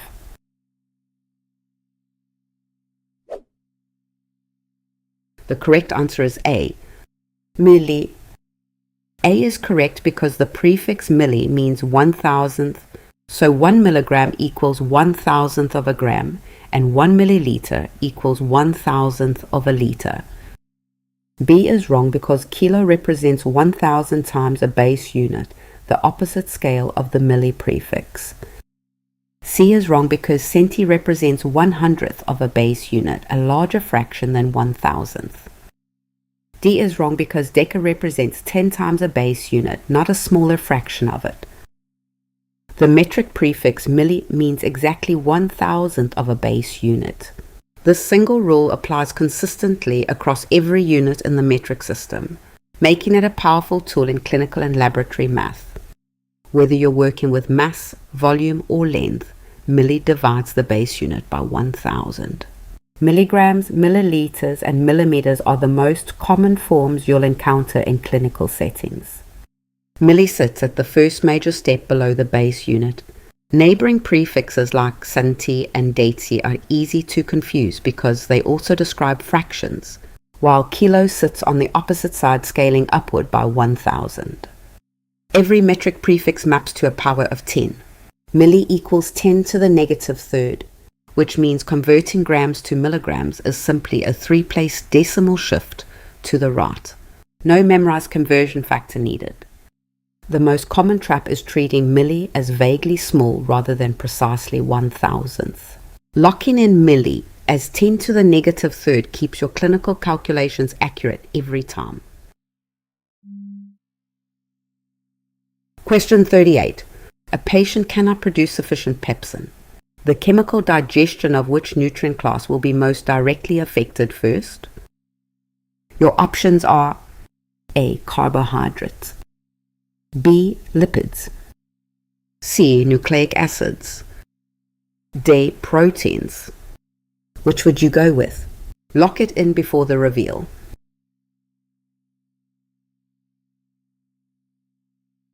The correct answer is D. Proteins. D is correct because pepsin is a stomach enzyme that begins the chemical breakdown of proteins into smaller peptides. Reduced pepsin directly impairs early protein digestion before further breakdown in the small intestine. A is wrong because carbohydrate digestion is started by salivary amylase and continued by pancreatic amylase. Pepsin does not break down carbohydrates at all. B is wrong because lipid digestion depends on bile from the liver and pancreatic lipase in the small intestine. Pepsin has no role in fat digestion. C is wrong because nucleic acids are digested mainly by pancreatic nucleuses in the small intestine. Pepsin does not act on nucleic acids in the stomach. Pepsin is the stomach's dedicated protein digesting enzyme, and understanding how it works requires knowing where it comes from, why it starts inactive, and how it's kept from destroying the very cells that make it. Chief cells secrete pepsinogen, an inactive precursor. Parietal cells release hydrochloric acid, dropping the stomach pH to around 2. and that acidic environment is what converts pepsinogen into active pepsin. A thick mucus layer secreted by mucus cells shields the stomach lining from the pepsin it just activated. The reason pepsin is made in inactive form is self-protection. If chief cells synthesized active pepsin, the enzyme would digest the cells themselves. Activation is deliberately delayed until pepsinogen is safely secreted into the stomach lumen, and the mucus layer provides a backup physical and chemical barrier. Pepsin is specific to proteins. It cleaves peptide bonds adjacent to aromatic and acidic amino acids, breaking long chains into shorter polypeptides. It does not finish the job alone. Amylase handles carbohydrates, lipase handles fats, and nucleases handle nucleic acids, each acting on exactly one nutrient class. The exam pattern pairs pepsin with the stomach, protein digestion, and acidic pH. Pepsin is optimized for conditions that would inactivate nearly every other enzyme. So wherever you see protein digestion beginning in the stomach, pepsin is the answer. Question 39. Which type of bond is formed when two atoms share electrons? Your options are covalent, B hydrogen, C ionic, D metallic. Don't overthink it. Which one feels right?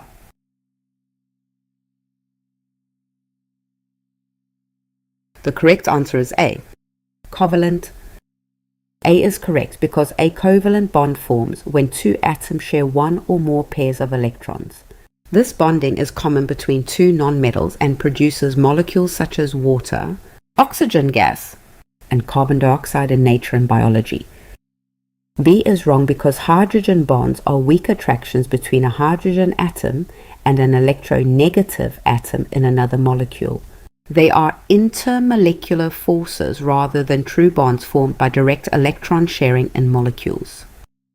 C is wrong because an ionic bond forms when one atom transfers electrons to another, creating a positive cation and a negative anion. Ionic bonds involve electron transfer rather than electron sharing between two atoms. D is wrong because metallic bonds occur in pure metals, where valence electrons are loosely shared across many atoms in a sea. This differs from covalent bonds between two specific atoms sharing electron pairs. A covalent bond forms when two atoms share one or more pairs of electrons. Unlike ionic bonds, where electrons are transferred, covalent bonding is all about sharing, and that distinction drives most of the exam questions on this topic. Atoms share electrons for the same reason they transfer them in ionic bonds, to reach a stable octet. When two nonmetals with similar electronegativities meet, neither can fully steal the other's electrons. So sharing solves the problem. The shared pair sits between both nuclei, creating a region of higher electron density that holds the atoms electrostatically. Take methane as a concrete example. Carbon sits at the center and forms 4 covalent bonds, one to each hydrogen. Each bond is a shared pair of electrons, one from hydrogen, one from carbon, orbiting both nuclei. Carbon achieves a full octet. Each hydrogen achieves a stable pair. There are 4 bond types the exam tests together. Nonpolar covalent means equal sharing between identical atoms.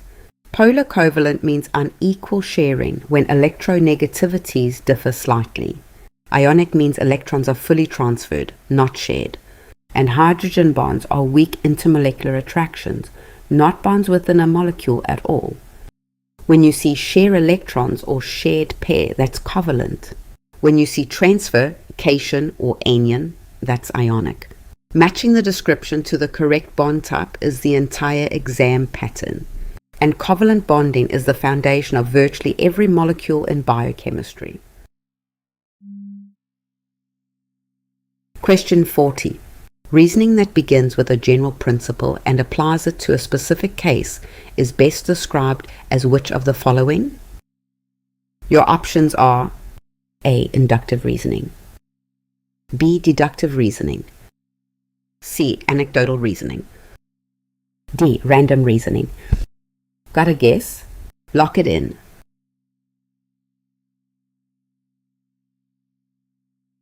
The correct answer is B, deductive reasoning. B is correct because deductive reasoning moves from a broad general rule to a specific prediction or conclusion and produces certain results when the starting premises are true. Is wrong because inductive reasoning works in the opposite direction, moving from specific observations toward a general conclusion.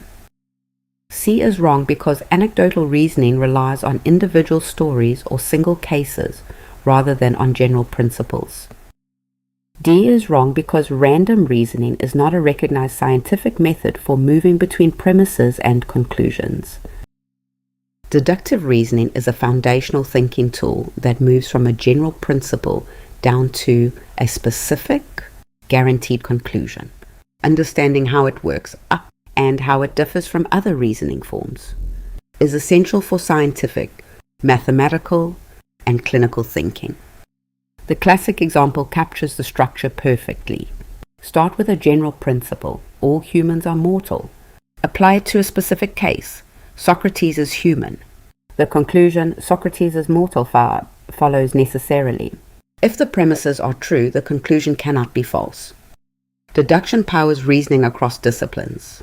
Mathematics builds theorems with certainty from axioms. Physics predicts outcomes by applying established laws to specific situations. Clinical reasoning deduces from drug class rules to individual patient decisions, all moving from the general to the specific. The key contrast is direction of inference. Deduction moves from a general rule to a specific conclusion, and that conclusion is guaranteed when the premises hold. Induction moves from many specific observations toward a general pattern, producing probability rather than certainty. One final caution: deduction guarantees its conclusion only when its premises are true. A flawed general principle produces a wrong conclusion delivered with false confidence. Always verify both the logical structure and the premises behind it. Question 41. The hospital should expand visiting hours for the families of long-term patients. Research has shown again and again that family presence speeds recovery and reduces patient anxiety. Restricting visiting hours to 2 windows of 2 hours each is an outdated practice that prioritizes administrative convenience over patient outcomes. The new wing has private rooms. There is no good reason a family member cannot stay overnight. What is the primary purpose of this passage? Your options are to describe a hospital's design. B, to inform readers about hospital regulations. C, to entertain readers with family stories. D, to persuade the hospital to expand visiting hours. Which one is it? Pause the video if you need more time.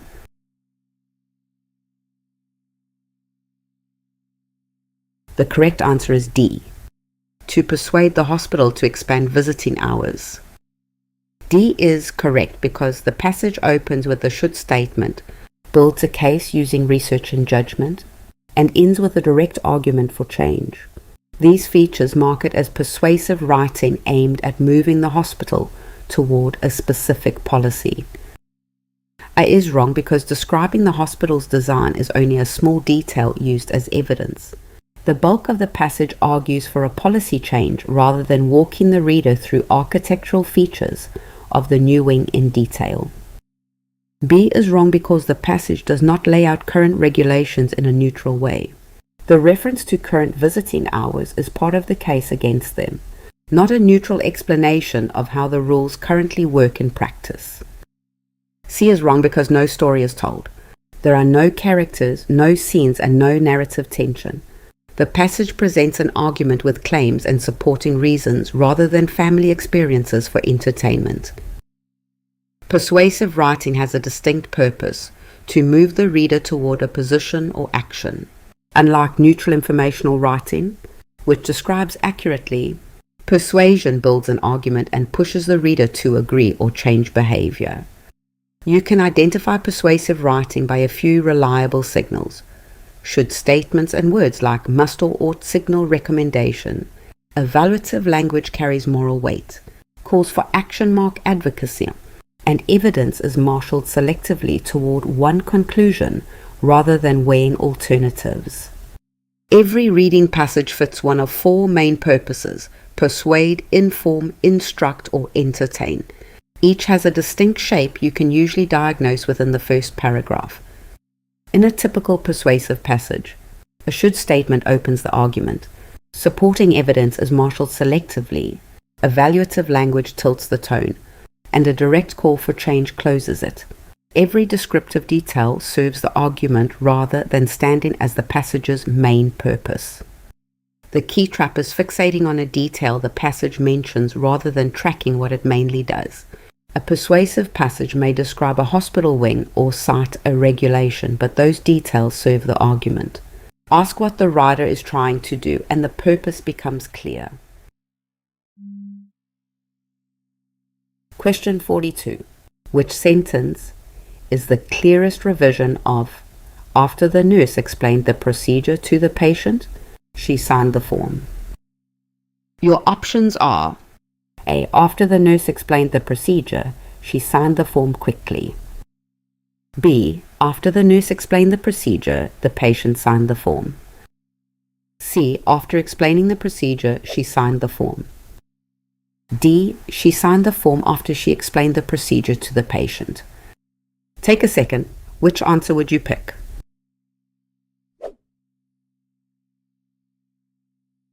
The correct answer is B. After the nurse explained the procedure, the patient signed the form. B is correct because replacing the ambiguous pronoun she with the patient eliminates the unclear reference. The original sentence does not specify whether the nurse or patient signed the form, creating confusion for readers of the sentence. A is wrong because the pronoun she remains ambiguous. Adding quickly does nothing to clarify whether the nurse or the patient signed the form, leaving the original problem unresolved by the revision. C is wrong because the pronoun she still has no clear antecedent. Removing the patient from the introductory phrase does not fix the vague reference in the main clause that follows. D is wrong because the pronoun she remains unclear. The reordered sentence still leaves readers wondering whether the nurse or the patient performed each separate action mentioned in the sentence. Pronoun reference turns ambiguous whenever a pronoun could point to more than one noun in the same sentence. Understanding why this happens and how to fix it is the core skill on any pronoun clarity question. Consider this sentence. After the nurse explained the procedure to the patient, she signed the form. Both the nurse and the patient are female nouns, and either could plausibly be the one who signed. The pronoun she fails to point clearly to just one antecedent. Strong writers fix ambiguous pronouns using three repeatable techniques. First, replace the pronoun with the specific noun you intend. Second, restructure the sentence so only one antecedent is available. Third, recast into active voice with the doer made explicit. Watch out for answer choices that fix the surface without resolving the ambiguity. Adding an adverb, removing a noun, or reordering the sentence all leave the same unclear pronoun in place. Only the option that explicitly replaces the ambiguous pronoun with a specific noun is correct. Before choosing an answer, ask what specific noun does this pronoun replace? If two or more nouns could fit, the reference is ambiguous and must be revised. Run this check on every option and the correct answer becomes clear. Question 43.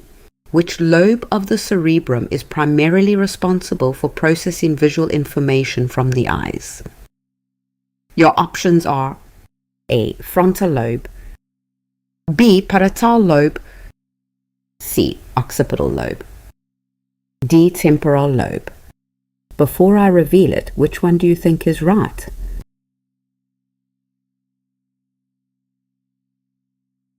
The correct answer is C. Occipital lobe. C is correct because the occipital lobe is located at the back of the cerebrum and contains the primary visual cortex. It receives and processes signals arriving from the eyes through the optic pathway. A is wrong because the frontal lobe handles voluntary movement, planning, decision-making, and personality. Vision is not its primary processing role. B is wrong because the parietal lobe processes somatosensory information such as touch, temperature, and spatial awareness, not visual signals from the eyes. D is wrong because the temporal lobe handles hearing, language understanding through Wernicke's area, and memory formation rather than visual processing. The occipital lobe sits at the back of the cerebrum and serves as the brain's dedicated visual processing center. Visual signals travel from the eyes through the optic nerves, thalamus, and optic radiations before arriving here to be decoded into conscious sight. Signals leave the retina via roughly 1 million nerve fibers per eye, crossing partially at the optic chiasm before reaching the lateral geniculate nucleus of the thalamus. From there, optic radiations carry the signal to the primary visual cortex, where the real work of seeing begins. A common exam trap is confusing the 4 cerebral lobes. The frontal lobe governs voluntary movement, planning, and personality.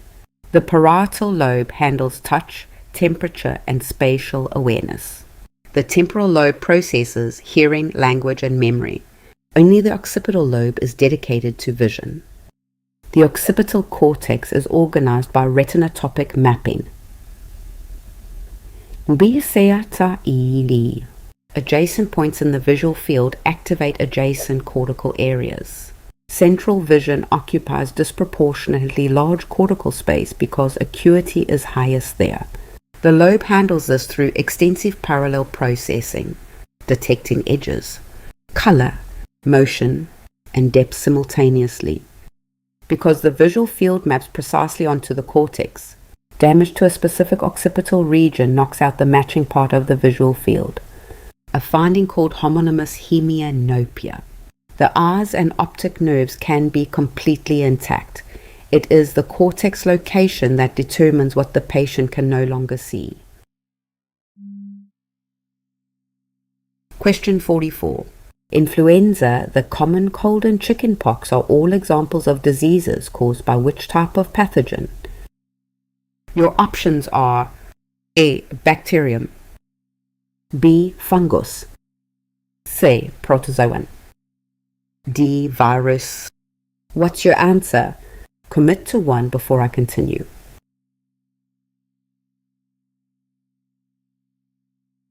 The correct answer is D. Virus. D is correct because influenza, the common cold, and chickenpox are all caused by viruses. Viruses contain genetic material wrapped in a protein coat and must invade a host cell to replicate, which is why antibiotics do not treat them. A is wrong because bacteria cause illnesses such as strep throat, tuberculosis, and certain urinary tract infections. None of the diseases listed in the question are caused by bacterial agents requiring antibiotic therapy in patients.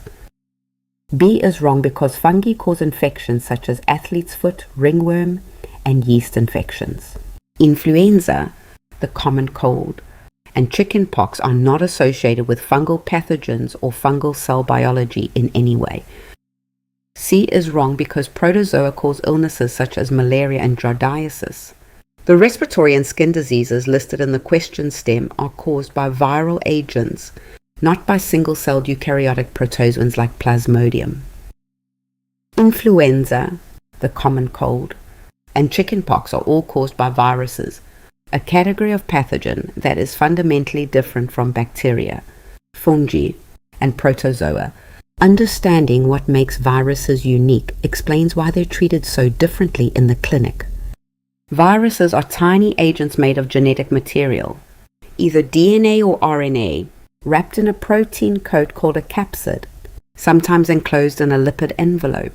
Unlike bacteria, viruses cannot replicate on their own. They must invade a host cell and hijack its machinery to make new viral particles. There are 4 major pathogen classes to recognize. Viruses cause influenza, colds, and chickenpox.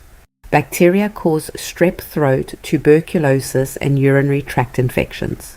Fungi cause athlete's foot and yeast infections. Protozoa cause malaria and giardiasis. Antibiotics work by targeting bacterial structures like cell walls and ribosomes, structures viruses don't possess. Giving antibiotics for a viral infection like the common cold provides no benefit and contributes to antibiotic resistance. Viral infections instead require supportive care or specific antiviral drugs. Correctly classifying a pathogen as viral versus bacterial shapes every treatment decision. When you see influenza, colds, or chickenpox on the exam, think virus. And remember that antibiotics have no role. Question 45. A scientific law is best described as which of the following? Your options are A. A description of a regular natural pattern. B. An explanation of why something happens. C. A tentative answer to a question. D. A personal opinion of a scientist. Pick one. Trust your gut. Here's your chance to test yourself.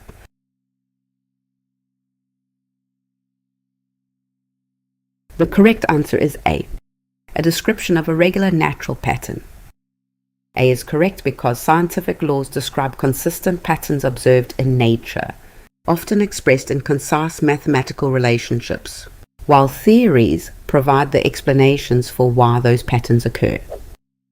B is wrong because explaining underlying causes is the role of a scientific theory, not a scientific law. C is wrong because a tentative answer to a question describes a hypothesis rather than a well-established natural law. D is wrong because scientific laws are not personal opinions. They are conclusions drawn from extensive evidence and observation. In science, not all knowledge claims are equal. Understanding the difference between a law and a theory is one of the most tested distinctions in scientific reasoning. Scientific knowledge is organized into 4 levels. Observations are raw data points. Hypotheses are testable proposals. Laws describe reliable repeating patterns. And theories explain the mechanisms behind those patterns. A law captures what nature reliably does, a measurable, repeatable relationship. A theory explains why that relationship exists, proposing the underlying mechanism. Neither is more important, they operate at different levels of abstraction. Newton's law of gravitation precisely describes how masses attract each other. Einstein's general relativity then explains why. Massive objects curve space-time itself, and gravity is simply objects following that curvature. The law came first, the deeper explanation followed. Whenever you encounter a scientific claim, ask, is this describing a reliable pattern, or explaining the mechanism behind it? That single question tells you whether you're looking at a law or a theory. Question 46. When my grandmother was diagnosed with congestive heart failure, the cardiologist explained that her heart could no longer pump blood efficiently enough to meet her body's needs. Fluid was building up in her lungs, making her breathing labored. As used in the passage, the word labored most nearly means which of the following? Your options are A. Easy, B. Silent, C. Painful, D. Effortful. Which would you go with? Lock it in before the reveal.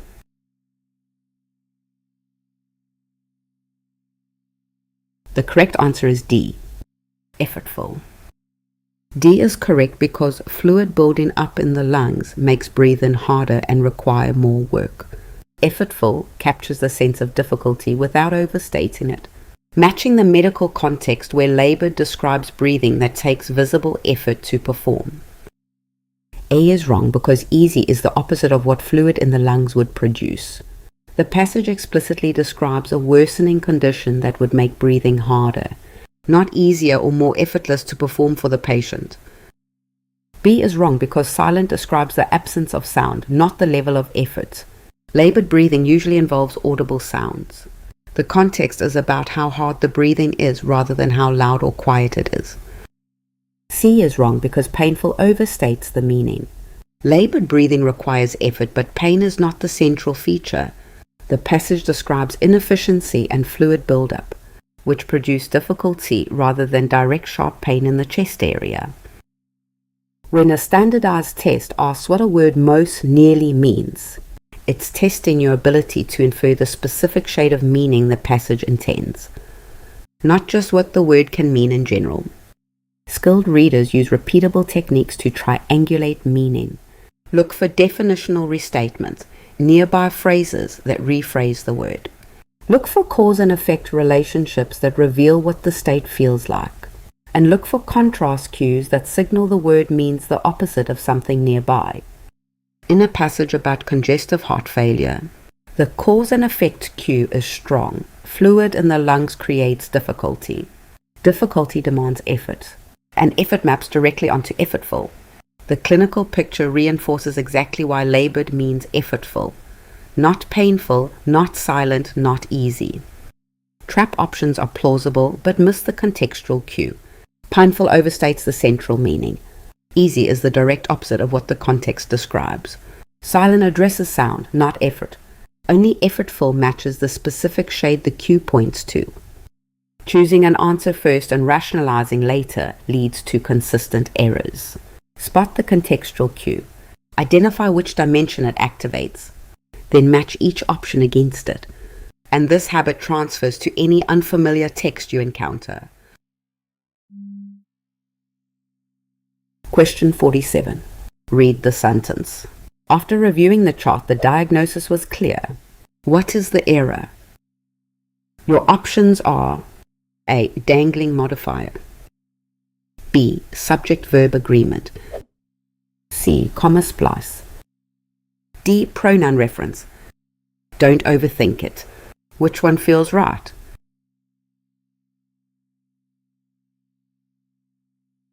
The correct answer is A. Dangling modifier.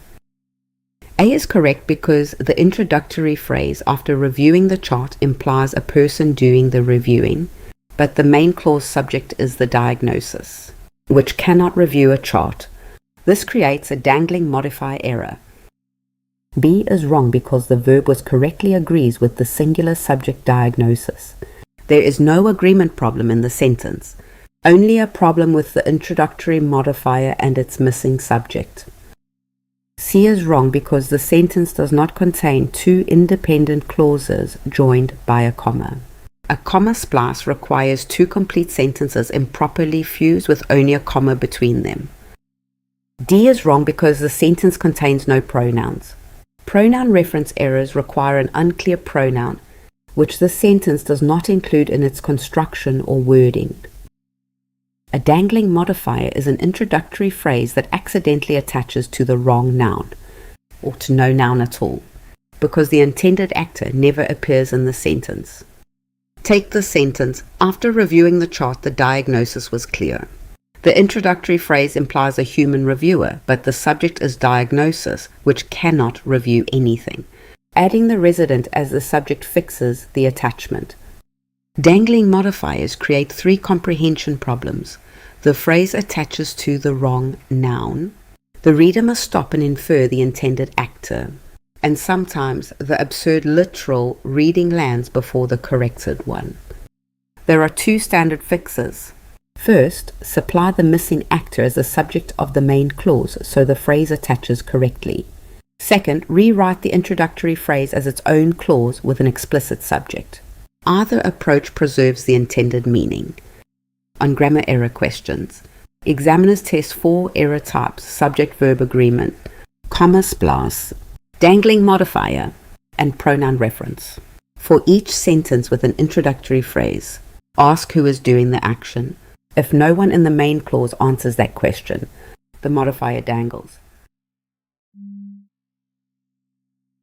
Question 48. A patient becomes startled and experiences a rapid heart rate, dilated pupils, and slowed digestion. Which division of the nervous system is dominant?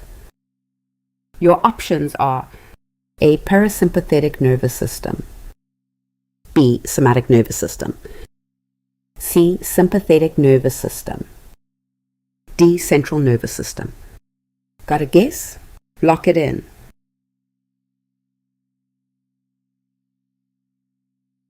The correct answer is C. Sympathetic nervous system. C is correct because the sympathetic nervous system mediates the fight or flight response, raising heart rate, dilating pupils, slowing digestion, and mobilizing glucose. These changes prepare the body to respond to perceived threats. A is wrong because the parasympathetic system promotes rest and digest activities, slowing the heart, constricting pupils, and stimulating digestion, the opposite of the described response. B is wrong because the somatic nervous system controls voluntary skeletal muscle movement. It does not regulate heart rate, pupil size, or digestive activity. D is wrong because the central nervous system includes the brain and spinal cord. It processes signals but does not itself directly drive sympathetic responses. The sympathetic nervous system is the division of the autonomic nervous system responsible for the fight or flight response. Understanding how it works and how it differs from other nervous system divisions is essential for recognizing stress responses in clinical settings. When a threat is perceived, the sympathetic system produces a coordinated set of changes across many organ systems simultaneously: rapid heart rate, dilated pupils, slowed digestion, bronchodilation, elevated blood sugar, and sweating, all preparing the body for vigorous physical action. Sympathetic preganglionic neurons originate in the thoracolumbar spinal cord and synapse in ganglia along the spine. Postganglionic fibers then release norepinephrine at target organs. The adrenal medulla acts as a modified ganglion, flooding the bloodstream with epinephrine and norepinephrine during strong activation. The common exam trap is confusing the four nervous system divisions. Sympathetic means fight or flight. Parasympathetic means rest and digest, the opposite. The somatic system controls voluntary skeletal muscle, and the central nervous system processes signals but does not directly drive sympathetic responses. When you see rapid heart rate, dilated pupils, and slowed digestion together, that is sympathetic activation. The two arms of the autonomic system, sympathetic and parasympathetic, continuously balance each other, and recognizing which signature belongs to which division is the key clinical skill. Question 49. For an exothermic reaction at equilibrium, increasing the temperature will most likely cause the equilibrium to shift in which direction? Your options are A, toward the product, B, toward the reactants, C, equilibrium will not shift at all, D, the reaction will completely stop. Which one is it? Pause the video if you need more time.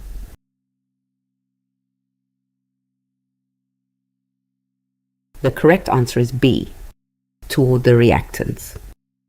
B is correct because according to Le Chatelier's principle, adding heat to an exothermic reaction is like adding a product. The system shifts to absorb the extra heat by favoring the reverse reaction, producing more reactants over time at equilibrium. A is wrong because shifting toward products would be expected if temperature were lowered, removing heat that the forward reaction releases. Adding heat instead pushes an exothermic system in the reverse direction toward more reactants. C is wrong because changing temperature alters the rates of forward and reverse reactions unequally. The equilibrium position must shift to compensate for the disturbance, so the system does not remain unchanged after heating significantly. D is wrong because reactions do not stop at equilibrium. Both directions continue at equal rates. Adding heat changes the rates and shifts the position of equilibrium, but does not halt the reaction altogether at any point. Le Chatelier's principle tells us that when a system at equilibrium is disturbed, it shifts to partially counteract that disturbance and reach a new equilibrium. Understanding why this happens requires looking at how temperature, concentration, and pressure each affect the balance between forward and reverse reactions.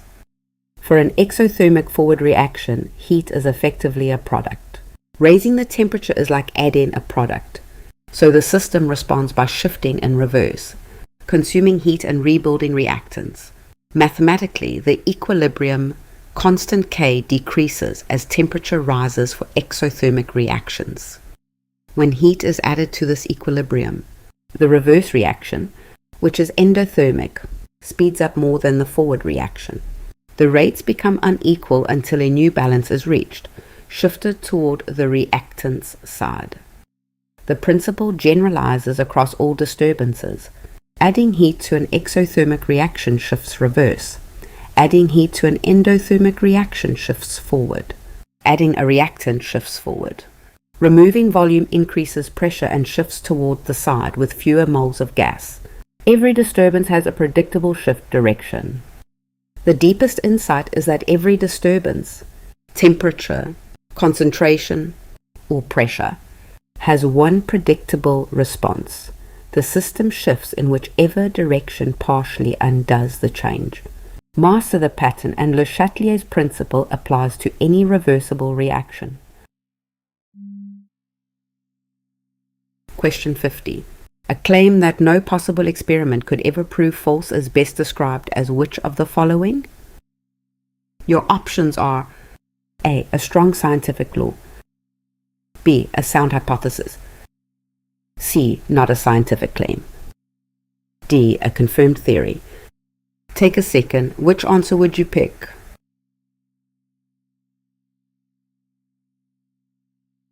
The correct answer is C. Not a scientific claim. C is correct because for a claim to be scientific, it must be falsifiable, meaning some imaginable result could refute it. Claims that no test could disprove fall outside science altogether. A is wrong because scientific laws describe patterns supported by repeated evidence and are testable in principle. B is wrong because a sound hypothesis must be falsifiable. Without testability, it does not qualify as a hypothesis. D is wrong because confirmed theories are supported by evidence and remain testable, not immune to all possible disproof.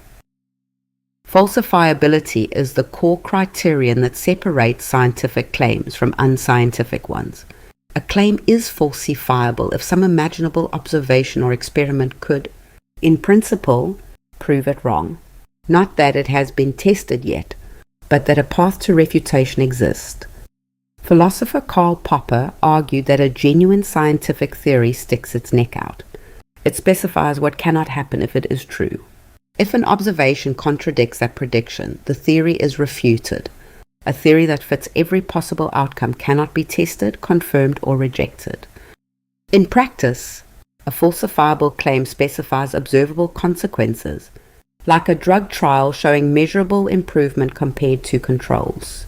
An unfalsifiable claim, by contrast, predicts nothing detectable, so no experiment can ever challenge it. Certain signal words help identify whether a claim is scientific. Words like testable, refutable, and predicted observation point toward falsifiable claims. Phrases like immune to evidence, no possible refutation, or fit any result are red flags for unfalsifiable, unscientific claims. The discipline of falsifiability comes down to one routine question: what would prove this claim wrong? If the answer is nothing imaginable, the claim lies outside science. If a specific observation could refute it, the claim can be evaluated empirically. That wraps up our question and answer review for the ATI TEAS exam. If you'd like more questions to practice everything we just covered, head over to our website using the link in the description. There you'll find hundreds of free practice questions plus full study guides, all waiting for you to dive into whenever you're ready to keep learning. Subscribe so you don't miss the next part, and good luck on your exam.